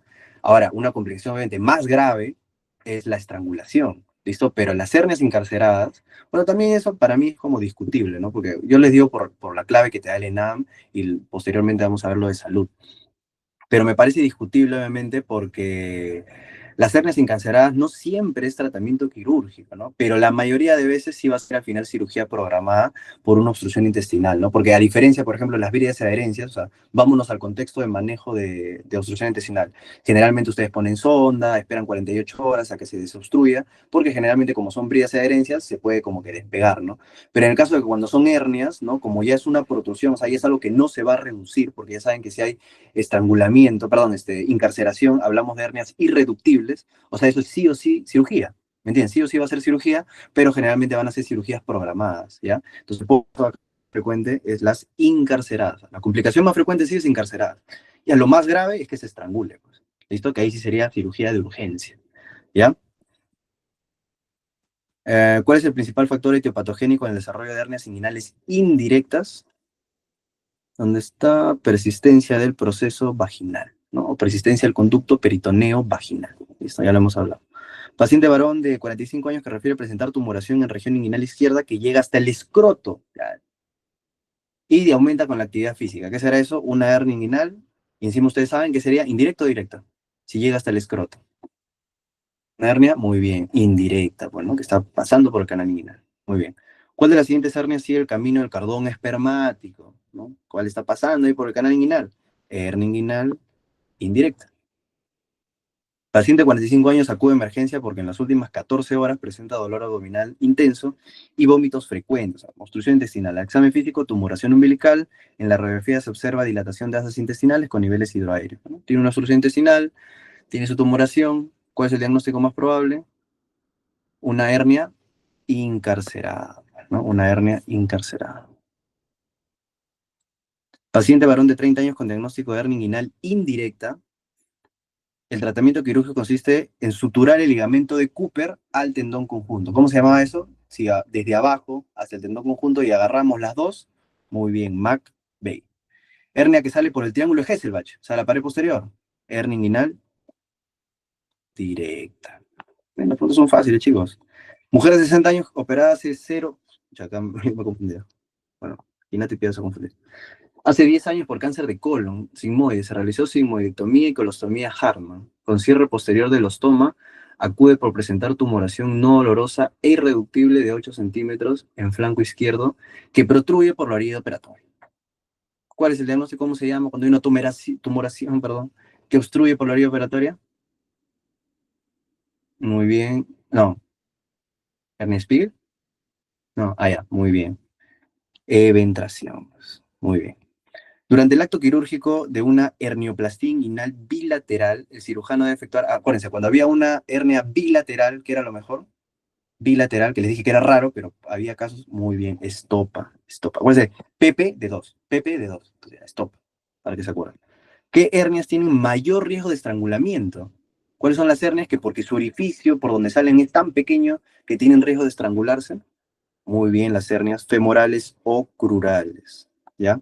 Complicación más frecuente de una reparación de hernia inguinal. Entonces, ¿cuál es la complicación más frecuente? Si no te dicen tiempo, lo más frecuente son seromas y hematomas, ¿ya? ¿Cuál es la técnica quirúrgica de reparación de hernia sin tensión? Sin tensión. O sea, las famosas hernioplastías. ¿Cuál de estas es sin tensión? A ver. Muy bien, Liechtenstein. Bueno, Liechtenstein, que es la mejor que estamos diciendo ahora. Siguiente, dice, mujer de 56 años con hace 8 horas luego de esfuerzo presenta tumoración dolorosa en región inguinal no reductible que se acompaña en náuseas y vómitos. ¿Ya? Podría generar obstrucción, náuseas y vómitos no es específico de obstrucción, pero te dice abdomen distendido, dolorosa la palpación, tumoración con cambios de coloración de la piel, ubicada en, o sea, es una hernia, ya saben, estrangulada, ¿no? ¿Cuál es el diagnóstico más probable? Ahí está, hernia inguinal estrangulada. ¿Listo? Siguiente. ¿Cuál de las siguientes técnicas quirúrgicas para el tratamiento de la hernia inguinal utiliza malla de polipropileno? Muy bien, Liechtenstein. Varón de 28 años con tumoración en región inguinal derecha hace 2 años, que aumenta con el esfuerzo físico y desaparece al acostarse, ¿no? Hasta ahí nosotros podríamos ver una hernia directa posiblemente, que les dije que se reduce al decúbito. Desde hace una semana la tumoración no desaparece al decúbito. ¿Cómo se define esta condición? A ver, una hernia que no se, que no se reduce, ¿cómo se le llama eso? Ya hablamos de irreductible, ¿no? Lamentablemente en las alternativas no hay irreductibilidad, no hay incarceración. Entonces lo único que nos queda es marcar incarceración. Pues está mal la definición porque incarceración ya saben que es que ya también te genera obstrucción intestinal, pues, ¿no? Pero bueno, como no hay esa definición, marcamos incarceración porque estrangulación ya pues si eres al extremo, cuando hablamos de que les dije fiebre, leucocitosis, ¿no? ¿Cuál de las siguientes técnicas operatorias para hernia inguinal se asocia con baja recidiva, ¿no? La que es mejor, la que es posterior, la que usa malla de polipropileno, la de Liechtenstein, ¿no? Las demás son, listo. No se confundan, ¿no? Porque la 20, la 23, 23, todavía no hemos llegado a la 23. Ahora, uno no leí un dato tal vez por pasar rápido. ¿Qué número? Ya hemos hecho la 23, todavía no hemos hecho la 23. La 23 está después de la 21. Ah, perdón, perdón. Ah, que está, perdón. A ver. Eh, por debajo del ligamento inguinal. Ah, ya, claro. Está bien, o sea, es hernia, sería, lo mejor sería hernia femoral estrangulada, ¿no? Pero ahí dice adenitis inguinal. Ah, sí hay crural estrangulada. Perdón, perdón, perdón.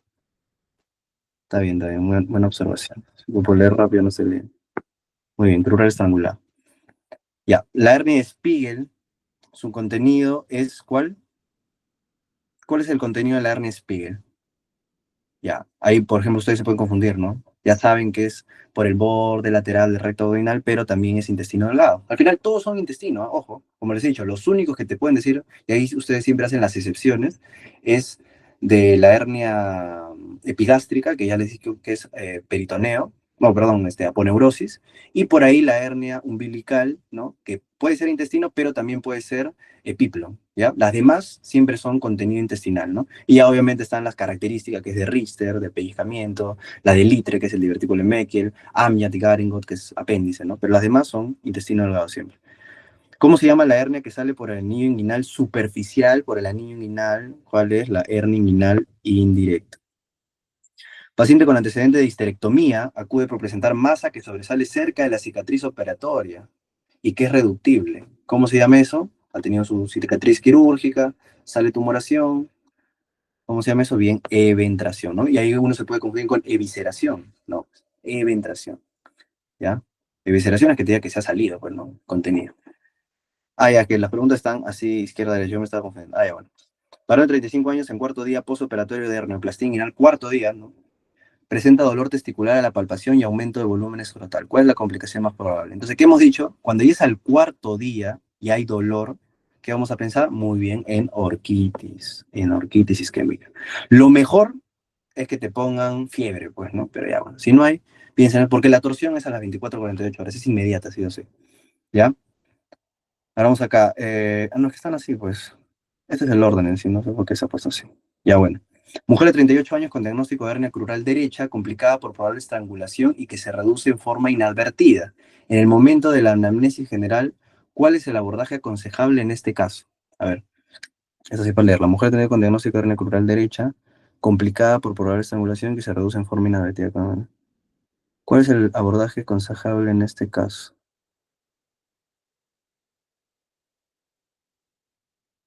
Um, Inguinal, pues.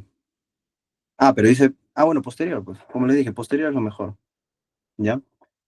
O sea, es que no estoy entendiendo, o no sé si he pasado bien las claves, en el sentido de a qué se refiere, porque el abordaje, como le dije, abordaje, tenemos abordaje anterior y abordaje posterior, ¿no? Entonces, y las mejores técnicas cuando tenemos hernias, es posterior. Ah, bueno, pero sí, lo que sí, a ver, pero como, no, ya, mejor.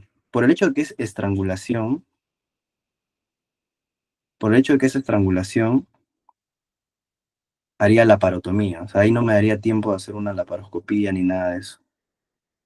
Ya, entonces ahí sí, una laparotomía paramediana, ¿ya? Mejor. Por el hecho de que es simplemente una complicación aguda, ¿ya? Porque eso, obviamente, que les digo técnica posterior, que hemos visto la TAP, el TEP, ¿no? Liechtenstein, todo eso, no, perdón, Liechtenstein es anterior, pero todas las que son posteriores, perdón, generalmente son cuando son programadas. No, siempre entre una incisión mediana y paramediana, mejor paramediana porque la mediana obviamente genera más complicaciones con respecto a herida quirúrgica. Y también por el hecho de que la paramediana es la que está, si se dan cuenta, está más al lado de la hernia, pues, ¿no? Una mediana generalmente lo utilizamos para, por ejemplo, una peritonitis, ¿no? Una peritonitis, ahí se hace una incisión mediana. Pero paramediana, como estamos hablando de una hernia, tenemos que abrir el abdomen, en otras palabras, pero yéndonos para el lugar que queremos operar, pues no nos serviría de nada una mediana si vamos a abrir y nos vamos a meter por el otro lado, ¿no? O sea, con respecto a la ubicación, ¿ya? Varón de 40 años que en su primer día postoperatorio de una hernioplastia inguinal presenta dolor intenso en el escroto del mismo lado, aumento de volumen y dolor a la palpación. Ya, entonces miren, dice primer día postoperatorio. ¿Qué sería eso? Si es primer día postoperatorio, muy bien, torsión testicular. Mujer de 74 años presenta desde hace un día dolor abdominal, dolor a nivel... A ver, vamos por orden porque ese es... Quiero terminar con esa que es de 2024. Bueno, si ya se dan cuenta también, ¿no? El tema de que banqueen es que se dan cuenta que ya los últimos exámenes ya son casos clínicos, ya no es como antes que directo. Todos son casos clínicos, entonces ya tienen que manejarlo más así. Dice, mujer de 66 años, desde hace 2 horas presenta dolor inguinal derecho después de levantar peso, náuseas y vómitos. Distensión abdominal, ruidos hidroaéreos con signos de lucha, es una obstrucción intestinal, se palpa tumoración dolorosa por debajo del pliegue inguinal. ¿Cuál es la hernia más probable? Por debajo del pliegue inguinal, una hernia, muy bien, una hernia crural. Varón de 30 años, hace 2 semanas descubre una tumoración inguinal derecha que aumenta de tamaño al esfuerzo, localizada encima del pliegue inguinal, pero acá lo que me importa, miren, por eso les dije que ya la han preguntado en algún momento, landívar positivo. ¿Qué era landívar positivo? Cuando yo tapaba el orificio inguinal, ¿no? Para que no salga la hernia inguinal y que yo le pedía al paciente que puje y salía la protrusión. Muy bien, entonces una hernia inguinal directa, ¿ya? Varón de 30 años con dolor y distensión abdominal brusca, hace 4 horas, antecedente tumoración inguinal derecha desde hace un año, examen presión arterial 110/60, todo normal, la fiebre, el abdomen, tumoración inguinal derecha de 3 por 3 centímetros, irreductible, distendido y doloroso, ¿no? Laboratorio leucocitos de 12.000. ¿Cuál es el diagnóstico más probable? Entonces, una hernia que está generando una obstrucción, pero más allá, una estrangulación no, ¿no? Porque los leucocitos, bueno, están ahí en el límite, podría ser leucocitosis, leve leucocitosis, pero está febril, ¿no? Pero al final, ¿no? Muy bien, ni siquiera te dice que digas eso, ¿no? Simplemente es una hernia inguinal complicada, ¿no? Complicada ya es que haga estrangulamiento, ojo, las irreductibles ya se dicen complicadas, ¿no? Entonces, que sean encarceradas o estranguladas, muy bien. Y la última, miren, la última que ha salido el año pasado, mujer de 74 años presenta desde hace un día dolor a nivel de tercio superior del miembro inferior derecho, náuseas, vómitos y ausencia de flato. Antecedente de cesárea hace 40 años. Examen abdomen distendido, doloroso a la palpación profunda. Se palpa masa de 2 por 2 centímetros por debajo del pliegue inguinal derecho. Doloroso. Radiografía abdomen de pie, pila de monedas y ausencia de gas en ampolla rectal. Entonces tenemos obviamente, una obstrucción intestinal, nuevamente, te da datos de obstrucción intestinal, y estamos hablando de una hernia femoral, ¿no? Y muy bien, una hernia femoral estrangulada, ¿no? Aunque no nos dan muchos datos de estrangulamiento, ¿no? Pero como no hay encarceración, hay que marcar eso, ¿no? Porque ilioadinámico, nada que ver, ilioadinámico es posoperatorio, pero no habría datos obviamente de tumoración, inguinal ya saben que no, porque por encima, y eventración te tiene que dar el dato de que haya tenido una herida, ¿listo? Dice, la complicación más frecuente de las hernias que se ven en emergencia son, a este yo les dije, esto por ejemplo son las preguntas de salud, y en salud sí lo que veo, ¿no? Para los que van al examen, es que muchas veces se repiten las preguntas, o sea, y a veces tal cual, ¿eh? Diferente al ENAM y el residentado, que las preguntas sí no se repiten nunca tal cual, pero sí el concepto, ¿no? O sea, de saber tal vez que es una hernia litra, tal vez te ponen otro tipo de caso clínico y la pregunta va por otro lado, pero, o sea, el concepto siempre está, ¿no? En cambio, los de salud, yo sí he visto que a veces se repiten tal cual, ¿no? Entonces, para los que ganan de salud, como para que practiquen eso, pero igual en los últimos años he visto que más ya también se están orientando casos clínicos. A ver, ahora sí, ¿qué me dicen? ¿Cuál es la complicación más frecuente de las hernias? A ver, ya, muy bien, ¿no? Ya lo explicamos, ¿no? Miren el concepto de cuando vimos la pregunta del ENAM, la complicación en sí más frecuente es que se obstruya, ¿no? Por eso dijimos que la hernia es la segunda causa más frecuente de obstrucción intestinal, ¿no? Cuando te dicen paciente con obstrucción intestinal y todavía te especifican que no tiene antecedente quirúrgico, piensen en patología herniaria, ¿listo? Ahora, obviamente una complicación más grave, esa es otra cosa, y es deslizamiento, ¿no? Entonces, eso tengan en cuenta. A ver, de las siguientes definiciones, ¿cuál corresponde a lo que es hernia incoercible, ¿no? Cuando dijimos que una hernia se puede reducir, hablábamos de coercible e incoercible. ¿Cuál es la definición de incoercible? A ver, en el chat. C. A ver, los demás chicos, todos ya se supone que hemos visto en la tarde, la clase teórica, todos tienen que responder. A ver, muy bien. C, A ver. ¿Qué dice la A? Dice que su contenido no puede introducirse en la cavidad abdominal. A ver, cuando dijimos de incoercible y coercible, es que una hernia, estamos hablando de las hernias reductibles. Por lo tanto, una hernia reductible, ya sea coercible o incoercible, se puede ya meter en la cavidad, ¿no? Esa es la definición. Ahora hablamos de coercible cuando se mete y se queda ahí, les dije, ¿no? E incoercible cuando se mete y se sale, ¿no? O sea, lo puedo meter en la cavidad, pero nuevamente se sale. Entonces está muy bien sería la C, su contenido reaparece inmediatamente después de ser reducido a la cavidad abdominal. ¿Ven? Todo lo que hemos visto. A ver, la hernia inguinal indirecta ocurre ¿por qué? ¿Qué habíamos dicho? Muy bien, persistencia del conducto peritoneo vaginal. A ver, ¿quién estuvo atento cuando les dije que se generaba el proceso vaginal en la etapa fetal? ¿En qué semana? ¿Alguien recuerda? Muy bien, a las 12 semanas, ¿listo? Son esos datitos, ¿no? Que uno ya, bueno, apunta por si acaso, ¿no?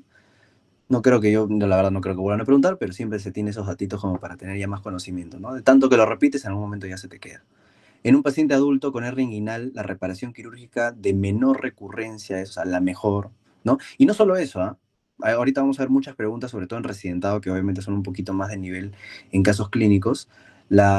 Cuando hablamos de las hernioplastías, ¿listo? O sea, ¿por qué son mejores? Hay menos recurrencia, hay menos dolor, hay menos complicaciones, ¿ya? O sea, todos esos, obviamente por eso es mejor, ¿no? Por eso ahora se opta por esos tipos de cirugía, ¿listo? Entonces, en este caso, bueno, la única que es una hernioplastia, la de Lichtenstein, ¿no? La hernia del anciano, ¿no? Del adulto mayor, por debilidad de su pared posterior. ¿Cuál es? ¿Cuál es el tipo de hernia más frecuente en el anciano? Muy bien, ¿no? Entonces, esas son cosas, por ejemplo, que yo siempre digo cuando uno estudia, ¿no? Yo no les he puesto tal vez la hernia inguinal directa es frecuente en el anciano, ¿no? Por ejemplo. Pero ustedes ya saben el concepto de que yo les he dicho que la hernia inguinal directa ocurre por un debilitamiento de la pared posterior, ¿no? Específicamente en el triángulo de Hesselbach. Entonces, obviamente, si hablamos de adulto mayor, obviamente, y yo se los dije dentro de los factores predispotentes, ¿no?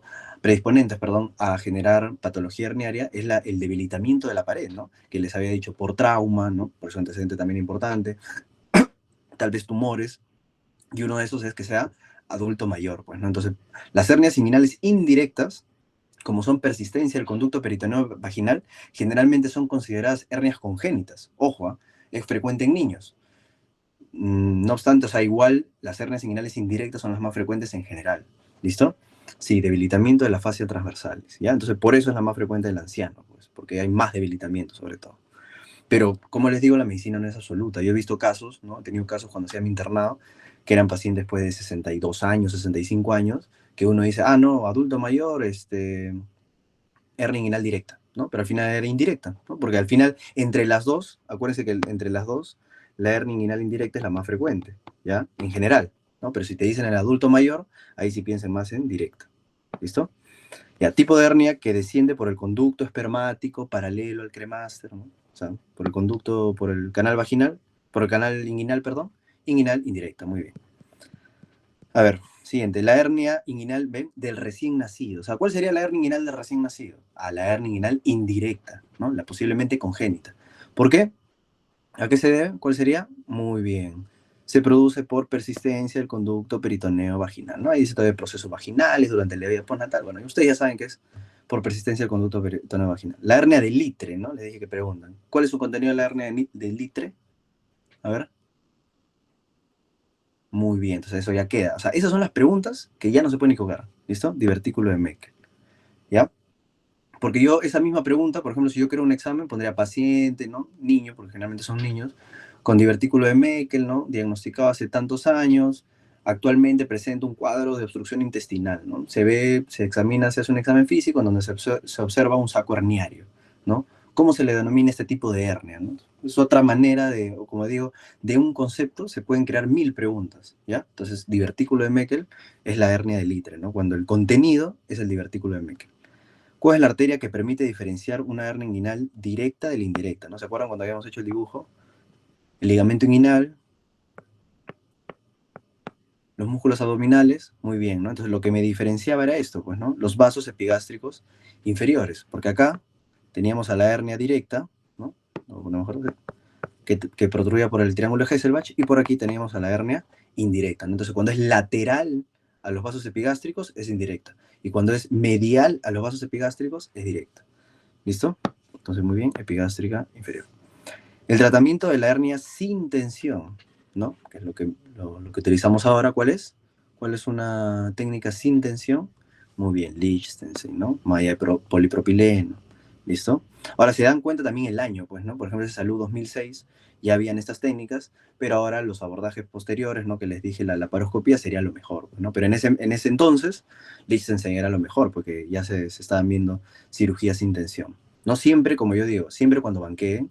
O sea, ustedes pueden sacar un montón de conceptos o contenido teórico, ¿no? De exámenes hasta el 2000, porque hay cosas obviamente que son bases, ¿no? Que nunca van a cambiar por más que pase el tiempo, ¿no?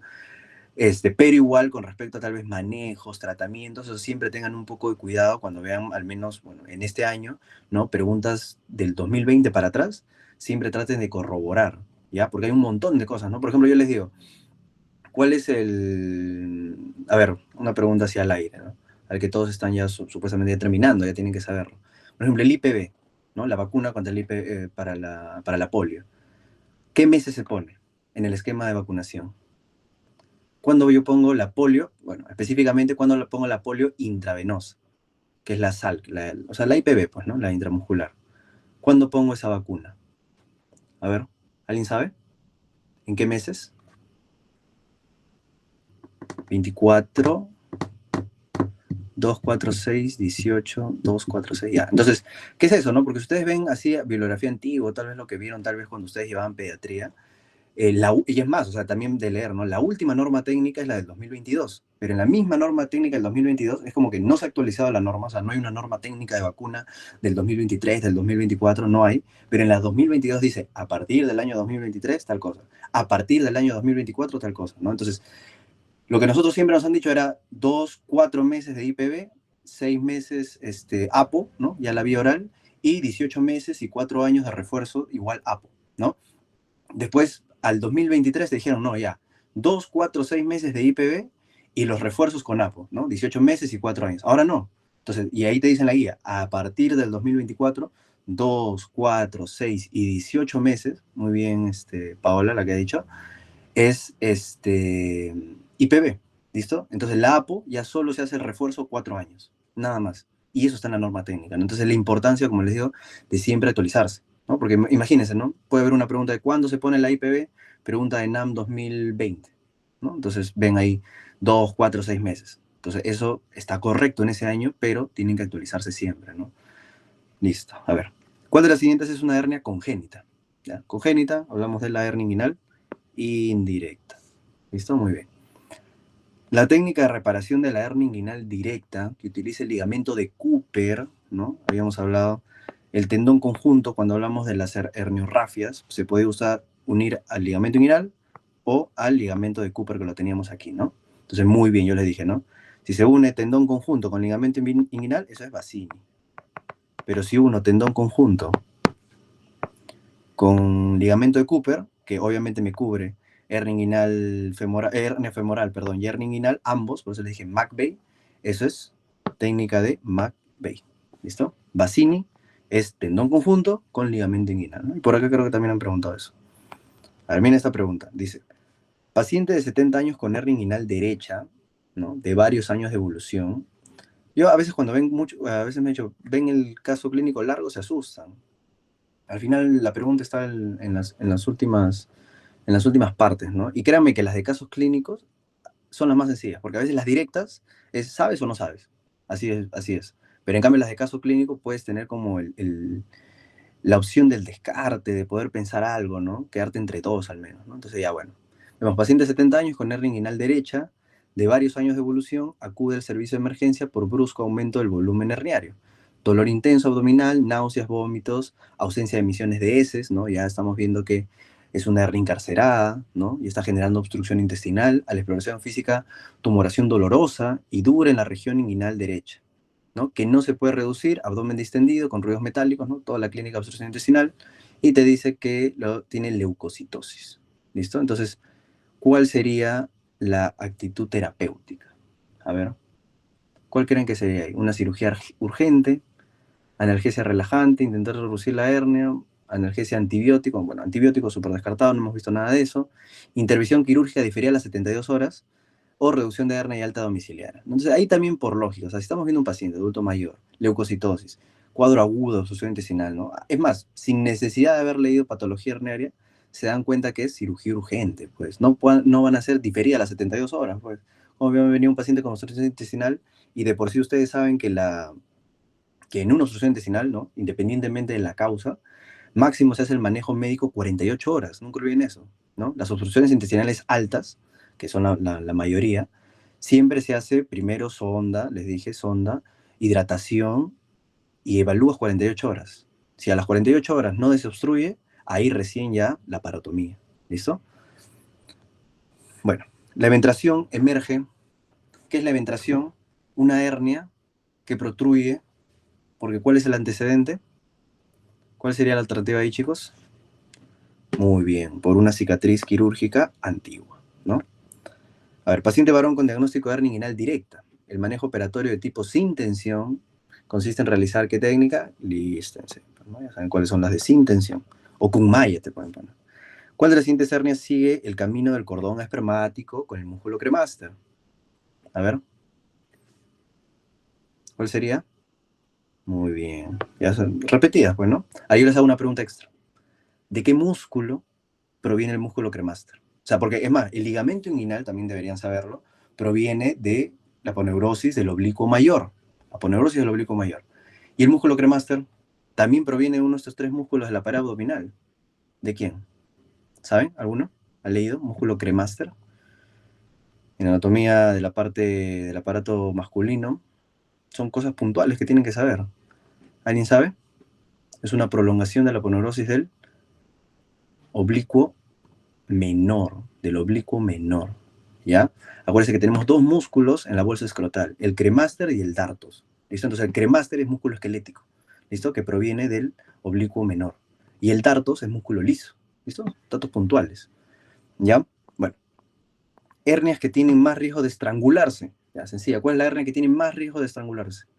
Ya habíamos dicho porque tiene un anillo más pequeño. ¿Cuál es? Muy bien, las femorales. ¿Y en qué sexo es más frecuente que haya hernias femorales? ¿Qué dijimos? A ver, ¿cuál es el sexo más frecuente? Femenino, ¿no? Pero si te pregunto, ¿cuál es la hernia más frecuente en las mujeres? ¿Qué me responde? ¿Hernia más frecuente en las mujeres? ¿Cuál es la hernia más frecuente en las mujeres? No, no, no. Ahí le dije que no se confundan. Si me dicen cuál es el sexo que más común tiene hernias femorales, es el femenino. Pero si me dicen cuál es la hernia más frecuente en las mujeres, al igual que en el hombre, la hernia más frecuente sigue siendo hernia inguinal indirecta. ¿Ya? Con respecto a las hernias incoercibles, miren, se repite, ¿ven? Es aquella que después de ser reducida sale sin esfuerzo. ¿Ya? Por eso en salud generalmente repiten las preguntas. Pero bueno, por acá también veo que después ya hay más casos clínicos, así que igual yo les digo siempre aprendan los conceptos, nunca memoricen. ¿Qué tipo de hernia protruye por el triángulo de la pared abdominal que está delimitada lateralmente por los vasos epigástricos, medialmente por el borde del músculo recto anterior y por el ligamento inguinal inferior? ¿De quién estamos hablando? Del triángulo de Hesselbach. ¿Cuál es la hernia que protruye por ahí? Hernia inguinal directa. ¿Qué tipo de hernia hace su salida por el triángulo? Lo mismo, el que banqueó de la salud 2012, la misma pregunta del 2013. Entonces, hernia inguinal directa. La hernia de Litre se caracteriza por la presencia de un saco hornero, se repite nuevamente, divertículo de Meckel, ¿no? Por eso yo a veces digo, ¿no? El de salud es mucho más sencillo sacar más nota porque, bueno, para los que banquean, ¿no? Los que les gusta banquear, están acostumbrados en su preparación, muchas veces se repiten muchas preguntas, ¿no? O sea, prácticamente el 50%, 60% del examen es de preguntas antiguas, ¿no? En cambio, el ENAM, el residentado, sí cambia, o sea, yo al menos nunca he visto una pregunta que se repita tal cual. Puede parecerse, como les digo, el concepto puede estar ahí, pero no se repite tal cual, pues, ¿no? Y lo bueno es que ustedes, como les digo, no memorizan, pues, ¿no? El que sabe los conceptos, el que entiende todo eso, ya podría responder cualquier tipo de pregunta, ¿no? Con respecto al mismo concepto. A ver, mujer que presenta desde hace 6 horas dolor abdominal, en el examen de abdomen se palpa una masa umbilical dolorosa, en la radiografía se observan asas distendidas, ¿cuál es el diagnóstico más probable? Entonces tiene una hernia, ¿no? Con obstrucción intestinal, no te dice que hay fiebre, no te dice que hay leucocitosis, no te dice que hay piel azulada. Entonces, ¿qué vamos a pensar? En una hernia umbilical incarcerada, ¿no? Porque es a nivel umbilical. Complicación más frecuente de una reparación de hernia inguinal, ¿no? Esta es pregunta de salud, habíamos visto antes en pregunta de NAM, ¿no? Entonces, en este caso, les dije lo más frecuente es equimosis y hematomas, ¿ya? Realmente el tercer al séptimo día. La hernia de Richter, a ver, este sí es, los dije, pero no lo hemos visto antes. ¿Qué era una hernia de Richter? A ver, muy bien, es cuando no entra al intestino, sino, como les dije yo, un pellizcamiento, ¿no? Como que agarres, aprietes una parte del intestino y eso se mete, ¿no?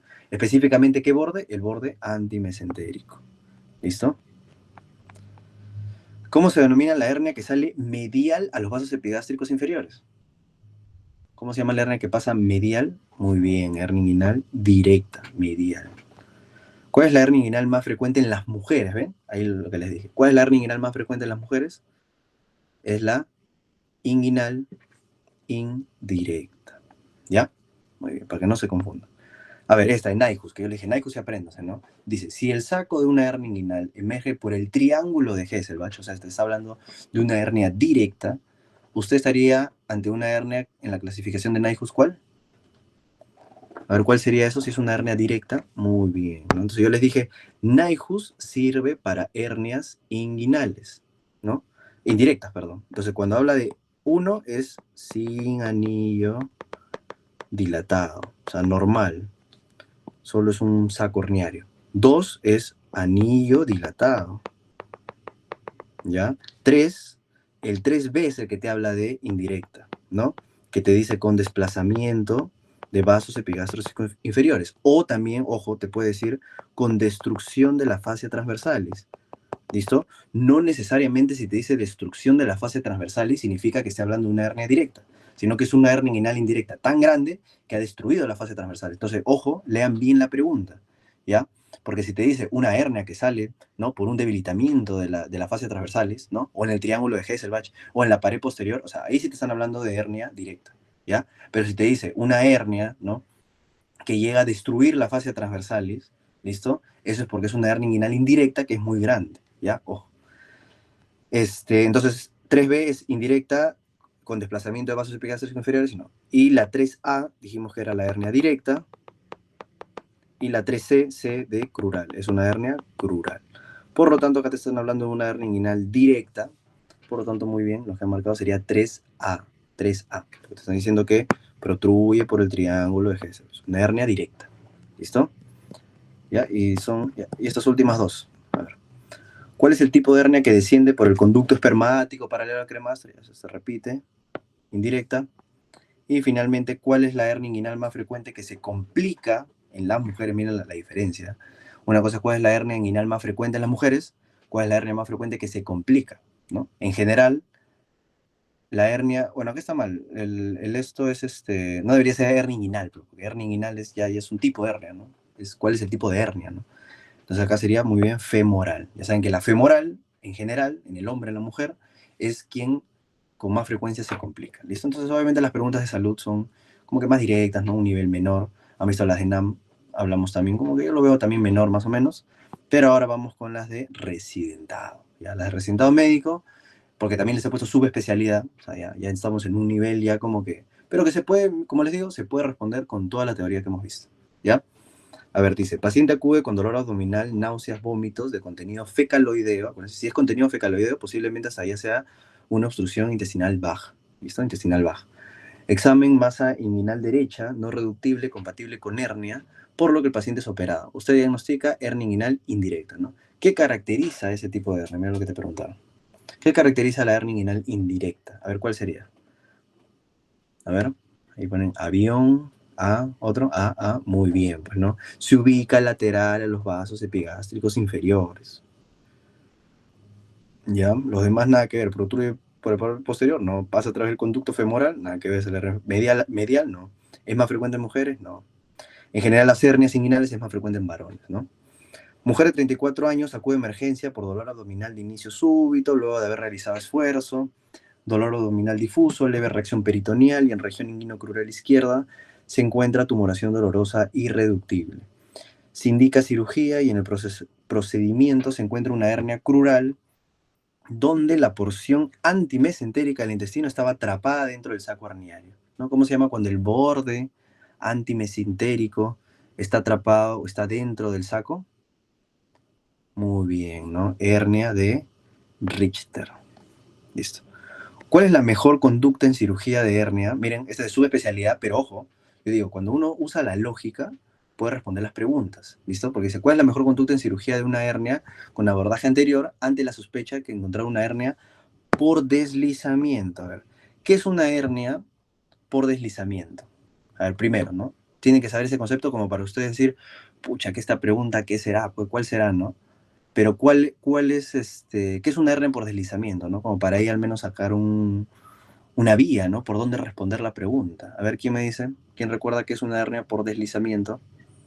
A ver, ¿qué era la característica, ¿no? Lo tienen que saber. ¿Qué es una hernia por deslizamiento? ¿Alguien? No, contenido intestinal tienen todas las hernias, ¿ya? Decíamos que una hernia por deslizamiento, ¿ya? Es aquella hernia en donde el saco, porque habíamos dicho que el saco generalmente es peritoneo parietal, ¿no? En donde el intestino, ¿o no? Lo que protruye forma parte del saco, ¿ya? Eso es una hernia por deslizamiento. Cuando la pared intestinal, ¿no? Forma parte del saco. Entonces, por lo tanto, si forma parte del saco, no puedo hacer una ligadura del saco, ni una resección, porque en otras palabras me estaría quitando, ¿no? Parte del intestino. ¿Se entiende? Entonces, bueno, acá te dicen todavía no utilizar malla, ¿no? Entonces lo mejor sería simplemente reducción del saco, ¿ya? Pero no resección, sino reducción, porque acá dice resección y ligadura, ¿no? Porque en sí estaban entre estas dos, ¿no? Reducción del saco o resección y ligadura del saco. Entonces a lo mejor ahí es reducción, porque si hago resección, obviamente me quito una parte del intestino. Entonces aquí, por ejemplo, vamos a ver muchas preguntas que hablan de eso, ¿no? De la hernia por deslizamiento. Entonces ya tengan ese concepto, que la hernia por deslizamiento es aquella en donde el saco, o bueno, en donde el intestino forma parte del saco herniario, ¿ya? A ver, ¿cuál es la conducta inicial en un varón de 73 años, ¿no? Más que hernias, yo lo pondría hasta para anestesio, con antecedente de accidente cerebrovascular en silla de ruedas que presenta hernia inguinal derecha? ¿Qué sería lo mejor? Un paciente de 73 años, accidente cerebrovascular. ¿Cuál creen que sería ahí? ¿Una hernioplastia laparoscópica? ¿Una hernioplastia Lichtenstein? ¿Observación periódica? ¿Cirugía de urgencia? ¿O un uso de fajo abdominal? ¿No? Si te dan, siempre ustedes vean, ¿no? Las preguntas recién y en lo bueno es que los datos son por algo, ¿no? Paciente adulto mayor, paciente con accidente cerebrovascular, ¿no? O sea, es un paciente, y encima te dicen silla de ruedas, ¿no? Es un paciente que ya no está apto para una cirugía, pues, ¿no? Generalmente pacientes adultos mayores con hipertensión, diabetes mal controlada, ¿no? Antecedente, porque bueno, si sacamos el ASA, ¿no? El ASA estaría sí o sí entre un ASA 2 o 3, ¿no? Pero eso depende también de hace cuánto haya sido su accidente cerebrovascular, ¿no? Porque el ASA también califica eso, ojo. Pero obviamente ya estamos, obviamente, por la edad y todo, un ASA 3 para arriba, ¿no? Entonces el paciente no opta por cirugía, entonces simplemente observación periódica, ¿ya? Siempre, todos los datos de una pregunta o de un caso clínico son por algo, chicos, ¿ya? Así que lean bien. Multípara, 34 años, hace 8 horas presenta tumoración dolorosa en región inguinal derecha, náuseas, vómitos alimentarios y distensión abdominal. Examen, presión arterial 160, frecuencia cardíaca 110, ¿no? Temperatura 36.7, no tiene fiebre, abdomen distendido y doloroso, bla, bla, bla, bla, bla, bla, masa de 2 por 3 de color violáceo, muy doloroso, o sea, es una hernia estrangulada, leucocitosis, y ¿a qué tipo de hernia corresponde? ¿No? Entonces, acá te dice que está por debajo, muy bien, ¿no? La E, debajo de la espina ilíaca anterosuperior. Por lo tanto, si está debajo, hablamos de una hernia femoral. Y estamos hablando de una hernia estrangulada. Pues a ver si está bien, ¿no? Femoral estrangulada. ¿Listo? Porque tenemos clínica de leucocitosis, te dice color violáceo, ¿no? O sea, bastantes datos para yo pensar que esa hernia ya se está estrangulando, ¿no?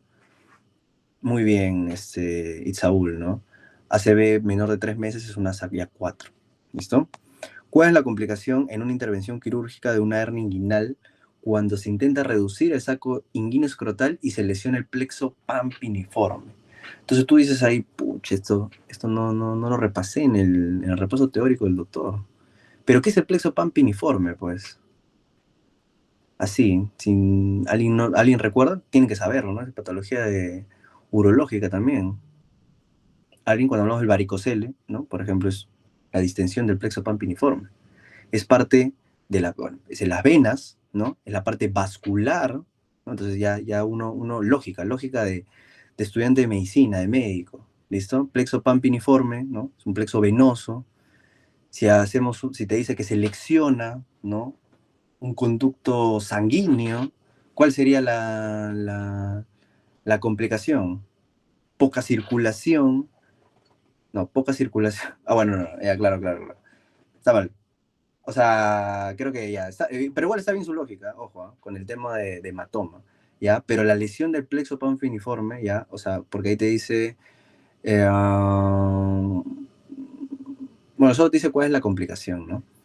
O sea, está bien, ¿ah? Yo también podría pensar en hematoma de herida operatoria, ¿listo? Pero, por ejemplo, el mismo CONAREM me marca como atrofia testicular, ¿listo? La verdad es que por el tema de la frecuencia también que hemos hablado, ¿listo? La frecuencia de que hemos dicho que un hematoma, ¿no? Y los seromas son la complicación más frecuente, yo también optaría por una alternativa buena sería hematoma. Al final ustedes saben que obviamente las preguntas de cirugía depende del cirujano para el cuál es su respuesta, ¿no? Entonces, atrofia testicular también es una, ¿sí? Pero en frecuencia, yo también marcaría hematoma de la herida operatoria, ¿listo? Porque los seromas y los hematomas son más frecuentes, ¿ya? Pero al especificarte, ¿no? El tema del plexo y todo eso, o sea, la lesión del plexo, como les digo, va a generar poca vascularización y eso va a generar una atrofia. Al final, un concepto también importante que tienen que saber es cuál les dije que era la complicación más frecuente aguda, ¿no? En las 24 48 horas. ¿Cuál es la complicación más frecuente de una cirugía por hernia en las primeras horas? ¿Alguien se acuerda? Posoperatorio, que genera dolor testicular, la torsión, ¿no? Entonces, siempre hay que evaluar eso porque el riesgo es de la atrofia testicular, ¿no? Pero obviamente ya en contexto, cuando ustedes saben del tema de torsión testicular, ¿no? Entonces, creo que a ese concepto creo que quiere buscar la pregunta, ¿listo? Pero no está mal los que han pensado también en hematoma, ¿listo? Es válido. A ver acá, dice, paciente de 50 años, operado por hernia inguinal derecha, miren, encontrándose saco herniario en posición indirecta, ¿no? Con anillo inguinal interno que destruye medialmente la fascia transversal y del triángulo Hesselbach. A ver, ¿quién me dice cuál es la respuesta? ¿Cuál es el tipo de hernia dentro de la clasificación de Nyhus que corresponde al caso? A ver, ahí me ha puesto B, A, B o A. A, A. Muy bien, ¿no? Entonces ahí entendieron lo que les dije. La 3A, ¿ya? La 3A es una hernia inguinal directa.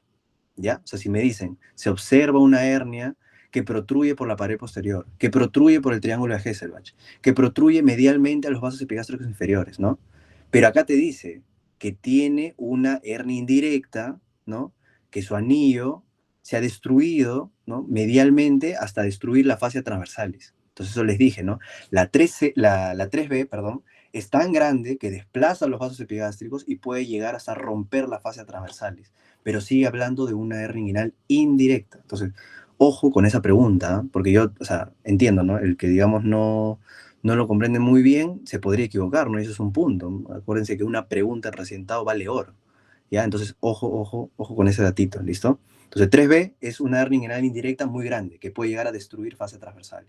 Si simplemente me dicen, se encontró una hernia, con características, obviamente, que sale por el orificio, que es pared posterior, fase transversal y triángulo de Hesselbach, ahí sí. Pero si ya me hablan de una hernia inguinal indirecta, complicada, muy grande, piensen en 3B, ¿ya?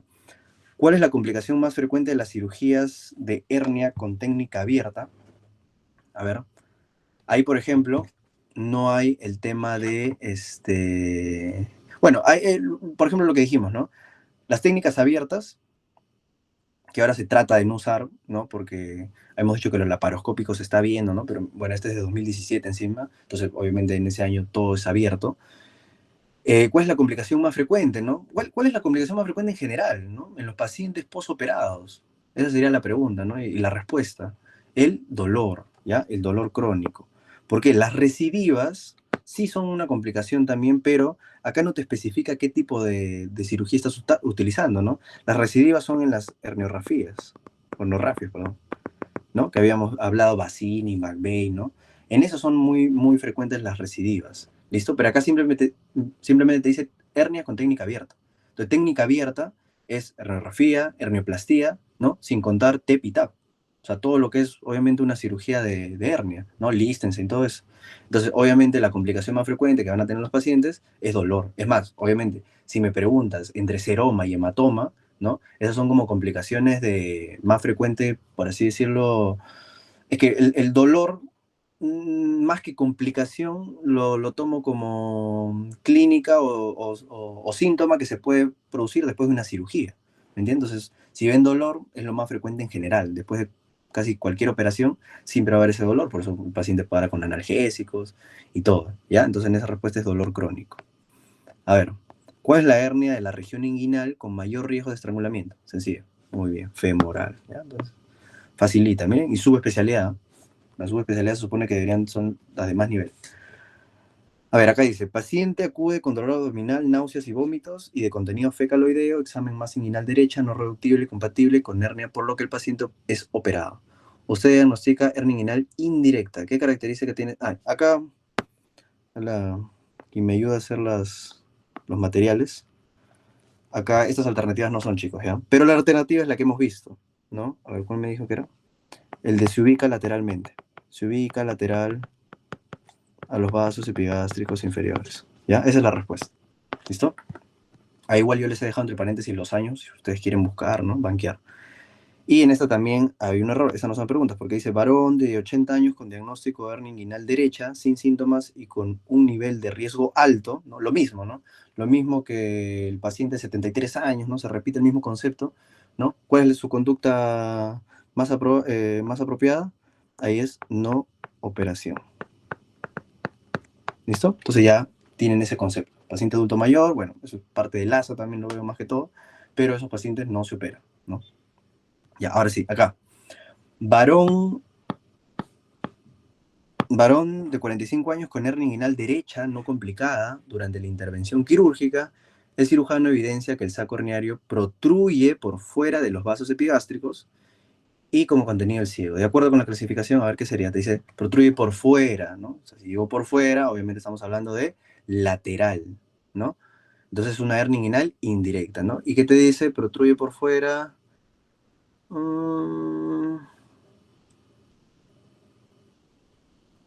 claro, está muy bien, porque no te dice nada más. Es más, hasta yo estaba leyéndola bien porque pensé que había alternativa uno, pero no hay uno, o sea, de frente 2. Entonces, es una hernia inguinal indirecta, ¿no? No te dices el anillo está dilatado, ¿no? Por eso estaba viendo eso sin, para entre uno y 2, pero no. Entonces, obviamente no es 3. No es 3 porque para ser 3 ya hemos dicho que te diga que los vasos epigástricos están desplazados, que hay rotura de la fascia transversal y si no hay eso, ¿no? Simplemente te habla de una hernia inguinal indirecta, ¿listo? Que la 2 sería con anillo dilatado.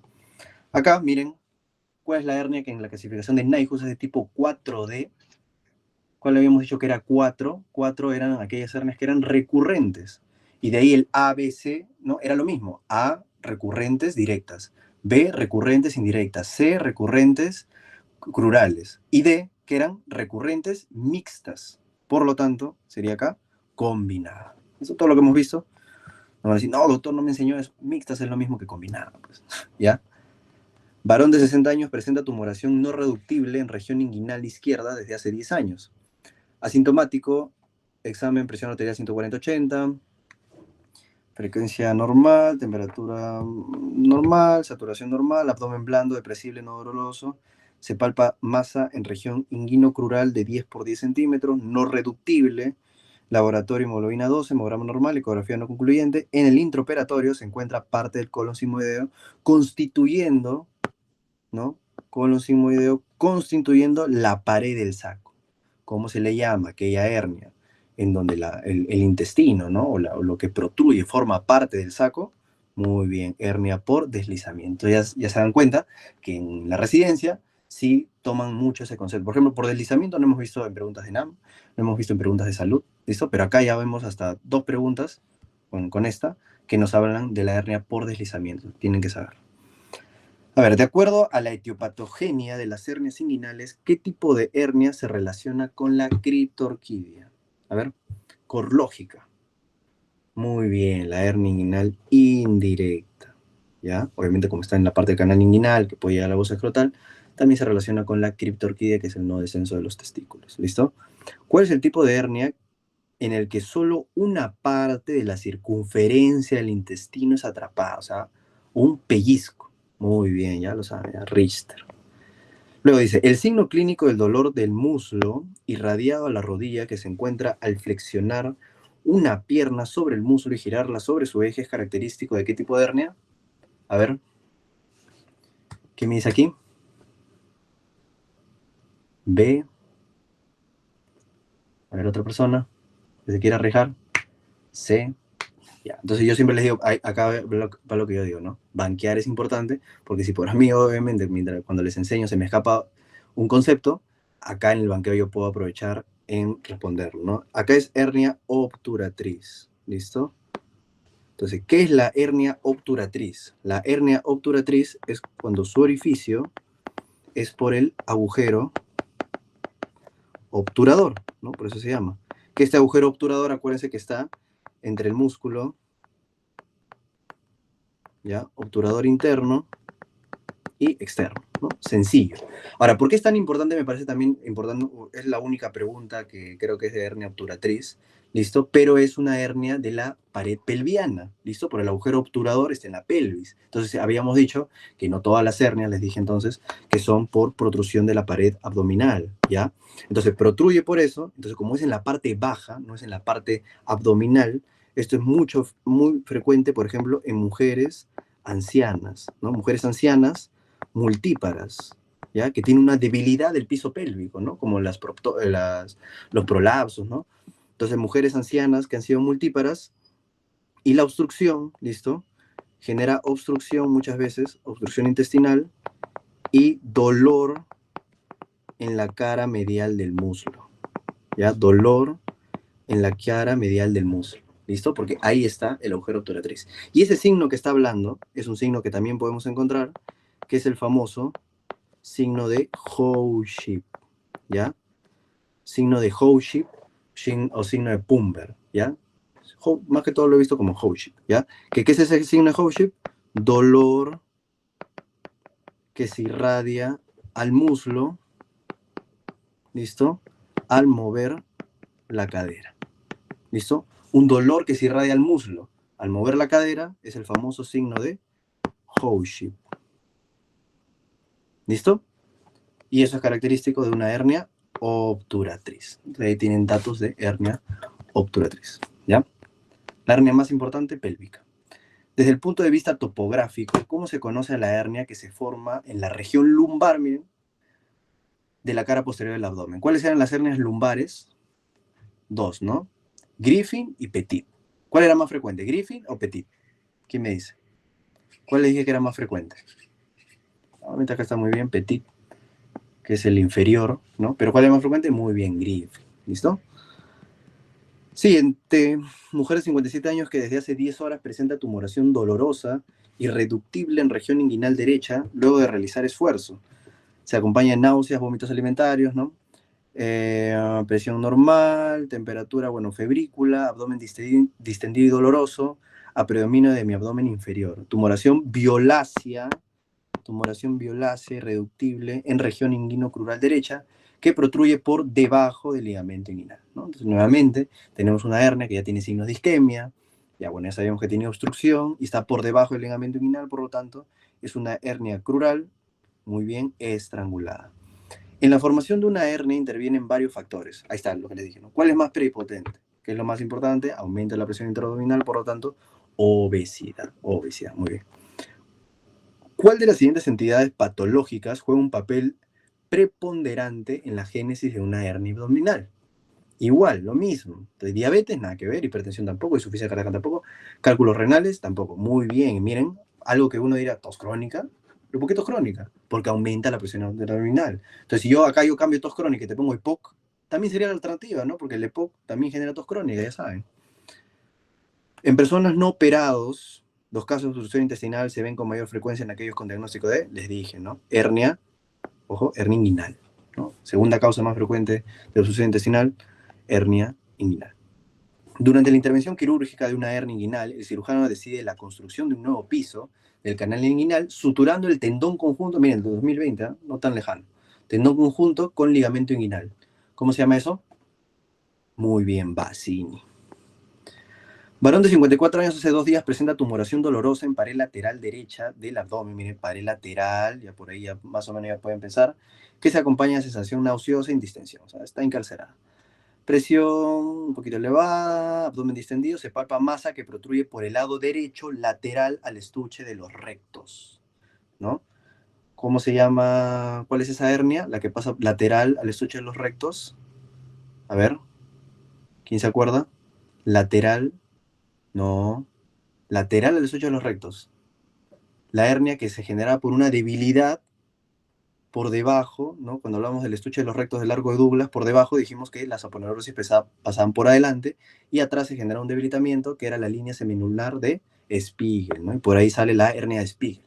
La hernia de Spiegel, ¿no? Ahí se los expliqué, es aquella hernia que sale en el borde lateral del recto del abdomen, ¿no? Y yo les expliqué el por qué, se les pregunta. Entonces, sí, doctor, yo sé, porque en anatomía me enseñaron que las aponeurosis por encima del largo de Douglas generan un estuche, pero por debajo todas se van por delante y generan atrás que el recto del abdomen no tenga un soporte. Y ahí esa es la famosa línea semilunar de Spiegel, ¿ya? ¿Cómo se denomina a la hernia en la que el saco forma parte de la pared? Nuevamente, ¿cómo se llama aquella hernia en donde el saco forma parte de la pared de la víscera? Muy bien, deslizado. Recién nacido, traído de emergencia por presentar respiraciones. Ya, esta es la que también se puso una pregunta de hernia que no es de hernia, pues. Es que es hernia, pero es que el diagnóstico es hernia diafragmática, pues, ¿no? Ya bueno, eso lo vamos a ver cuando haga un repaso intensivo de neonato, ¿ya? Siempre conoces eso, ¿no? Murmullo vesicular disminuido, se ocultan, este es el dato, pues, ¿no? Ruidos peristálticos en abdomen, bueno, en hemitórax izquierdo, perdón. Eso es, obviamente, que el intestino se ha metido, pues, ¿no? Muy bien, la hernia de Bosdalek es la hernia diafragmática más frecuente, ¿listo? Que es el agujero posterolateral, para que recuerden. Porque yo te podría poner debilitamiento, o sea, ¿cuál es la génesis de esta patología?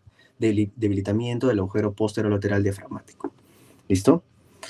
Varón de 25 años acude a consulta porque desde hace 2 meses presenta dolor abdominal en mesogastrio. Examen en el tercio medio de la línea alba. Se observa tumoración que protruye al aumento de la presión intraabdominal.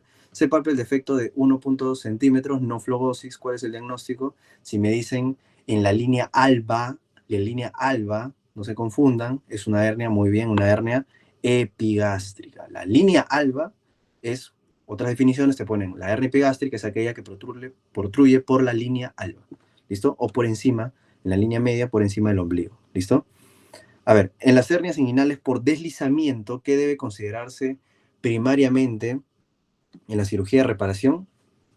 A ver, ¿cuál sería acá? Bueno, esa también sería una pregunta un poquito alejada de lo que hemos visto. Pero en el caso de una hernia inguinal por deslizamiento, lo primero que se debe hacer es reducir el contenido y resecar el saco redundante. No estoy diciendo el saco en general, sino el saco redundante, porque habíamos dicho resección del saco totalmente no se hace, porque ya saben que es parte del intestino. ¿Listo? Entonces, reducir el contenido y resecar el saco redundante. ¿Ya? ¿Qué defecto técnico incide más frecuente en las recidivas de las hernias? A ver acá, eso sí lo pueden responder. ¿Por qué se cambió, ¿no? Las herniorrafias por las hernioplastías? Pues muy bien, por la tensión excesiva, ¿no? Por eso las herniorrafias son con tensión y las hernioplastías actualmente son sin tensión, pues, ¿no? ¿Cuál es la ventaja de las técnicas laparoscópicas, miren, frente a la cirugía abierta de las hernias inguinales? ¿Cuál creen que sería lo mejor? Porque ahí, bueno, el costo menor, obviamente ya saben que esto no va a ser pues, más barato, obviamente va a ser más caro. ¿Tienen menos recidiva? Sí, es una buena opción también. Las complicaciones son menores también. O sea, ya, mira, estas son esas preguntas que yo digo que no deberían existir, pues, ¿no? Porque la verdad es que todo está bien, ¿no? Tienen menos tasa de recidiva, las complicaciones son menores, ¿ya? Pero, por ejemplo, el CONAREM en esta respuesta marca como correcta la reanudación precoz de la actividad física, que también está bien, ¿no? O sea, las tres están bien, pero esa no es una buena redacción de pregunta, ¿no? Una pregunta en donde dos o tres acá en este caso, son alternativas que normales, o sea, que sí pueden ser las correctas, no es, pues, no es la idea. Pero generalmente son las preguntas que hacen para el ranking, pues, ¿no? De los primeros. A ver, varón de 30 años desde hace 8 horas, luego de un esfuerzo, la hernia inguinal ya no regresa, ¿ya? El dolor es continuo, náuseas, vómitos y no puede eliminar flatos, o sea, tiene obstrucción intestinal. Examen, abdomen distendido, doloroso a la palpación, masa inguinal irreductible con ruidos hidroaéreos positivos, ¿no? ¿Cuál es la indicación a seguir? Entonces, en este caso estamos con una obstrucción intestinal, ¿listo? No te habla nada de eso, de frente, No, o sea, si ya te dice que, bueno, ahí me imagino que me ponen D por el tema de radiografía abdomen, por la obstrucción intestinal, ¿no? A ver, fuerza renal, a ver, eliminoflatos. Ya, miren, en estos casos, sabes por qué es la obstrucción intestinal. Eso también es otras cosas que quiero que entiendan porque, por ejemplo, si es un caso clínico, ¿no? De obstrucción intestinal, pero no hay ningún antecedente, ¿no? Que te haga sospechar de obstrucción intestinal, o sea, que tal vez te diga distensión abdominal, ¿no?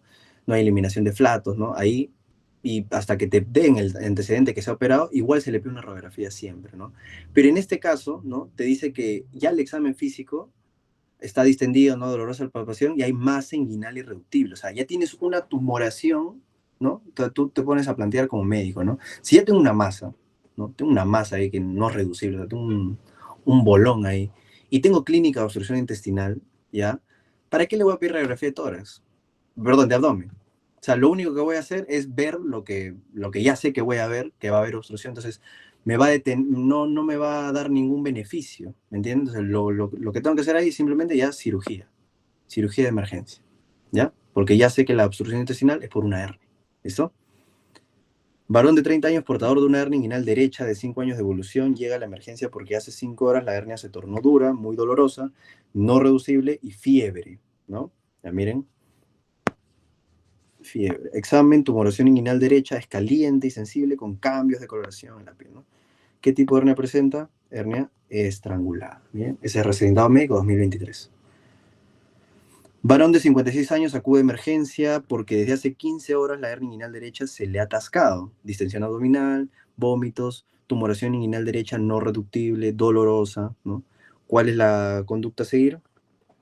A ver, hay mucho que la mayoría de cirugías de hernia se hace por laparotomía, ¿no? Entonces, obviamente, cirugía programada no, chicos. Ya le estoy diciendo, cuando es obstrucción intestinal, o sea, si ya tiene obstrucción intestinal y es por una hernia, entonces ya vamos a sacar ese concepto, ¿ya? Si tenemos un cuadro de obstrucción intestinal debido a una hernia, operen, ¿ya? Operen fast, voy a poner. ¿Listo? Generalmente, ¿no? Algunas guías te dicen el tema de evaluar o no, pero si ya estamos en este tema del concepto de examen, que ya se están dando cuenta, paciente con obstrucción intestinal debido a una hernia, operen, de frente operen, ¿ya? No van a poder hacer ningún tipo de manejo médico, porque sí o sí, la génesis, la causa de su obstrucción intestinal es una hernia. ¿Listo? Entonces, la parotomía exploratoria. ¿Listo? Con respecto a las hernias femorales, ¿qué factor incide para que su aparición sea más frecuente del lado derecho? Mira, esa pregunta sí, interesante, ¿eh? Interesante. A ver, ¿cuál creen que es el factor que incide para que su aparición sea más frecuente en el lado derecho? A ver, ¿quién me dice? A ver, C, dedo, ya. ¿Qué pasa con eso? Es, es muy bien lo que han dicho, retraso en la atrofia del conducto peritoneo vaginal, ¿no? Y uno me dice, pero doctor, lo que era conducto peritoneo vaginal no se refería a hernias inguinales. Ya, ¿qué es lo que pasa?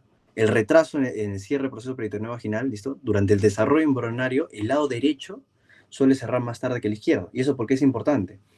Porque ese proceso hace que haya una mayor debilidad en el lado derecho de la región inguinofemoral, ¿ya? Inguinofemoral, o sea, cuenta lo de la parte femoral. No es la génesis, o sea, no estamos hablando de la génesis de por qué ocurre una hernia femoral, porque ya saben que la persistencia del conducto peritoneo vaginal es una hernia inguinal indirecta, sino estamos hablando de alguna causa que pueda ser como factor, ¿no? Porque además, otro factor, ¿no? Para que la agreguen, es que el colon sigmoides, ¿ya? Que está al lado izquierdo, protege más el lado izquierdo, ¿no? En cambio, el ciego es más móvil y no ofrece la misma protección. Ya podría ser otro dato. Pero en este caso es el retraso en la atrofia del conducto peritoneo vaginal, ¿ya? Porque ese conducto genera una defensa inguinofemoral, ¿ya? Inguinofemoral. ¿Cuál es el factor más frecuente para que se presenten hernias incisionales? Acá no te estoy preguntando para hernias, sino hernias incisionales, y yo les dije, para que se presenten hernias incisionales, ¿cuál era un factor de riesgo? El más importante, el más frecuente en este caso. A ver, ¿quién quiere responder? Ya son las últimas dos preguntas. ¿Cuál es el factor más frecuente? A ver, no, el tipo de sutura no, chicos, ¿ya? Porque ahí también hablábamos de cuál es la incisión más frecuente, ¿no? La incisión más frecuente, los factores. Pero el factor de riesgo más frecuente, siempre acuérdense, es la infección del sitio quirúrgico. Si hay infección del sitio quirúrgico, obviamente los puntos de sutura, por más que el cirujano haya suturado bien, va a ser dehiscencia, pues. ¿Listo? O sea, bueno, una dehiscencia interna, porque obviamente estamos hablando de que la sutura lo vamos a hacer por adentro, ¿no? La infección del sitio quirúrgico va a generar inflamación y eso va a hacer que la hernia salga por dentro, ¿no? Y se haga una eventración, ¿ya? Entonces, el más frecuente es la infección del sitio quirúrgico. Ya lo otro que les he dicho, qué tipo de incisiones no pueden generar más riesgo, que es las supraumbilicales, también, ¿no? La obesidad, la inmunodepresión, todo eso puede generar, pero lo más frecuente es que haya infección del sitio operatorio, ¿no? Que se infecte, se inflame y pueda protruir. Y la última, del último examen de subespecialidad del año pasado, ¿no? Varón de 56 años, desde hace 8 meses, presenta dolor al esfuerzo en flanco derecho, a la altura del ombligo.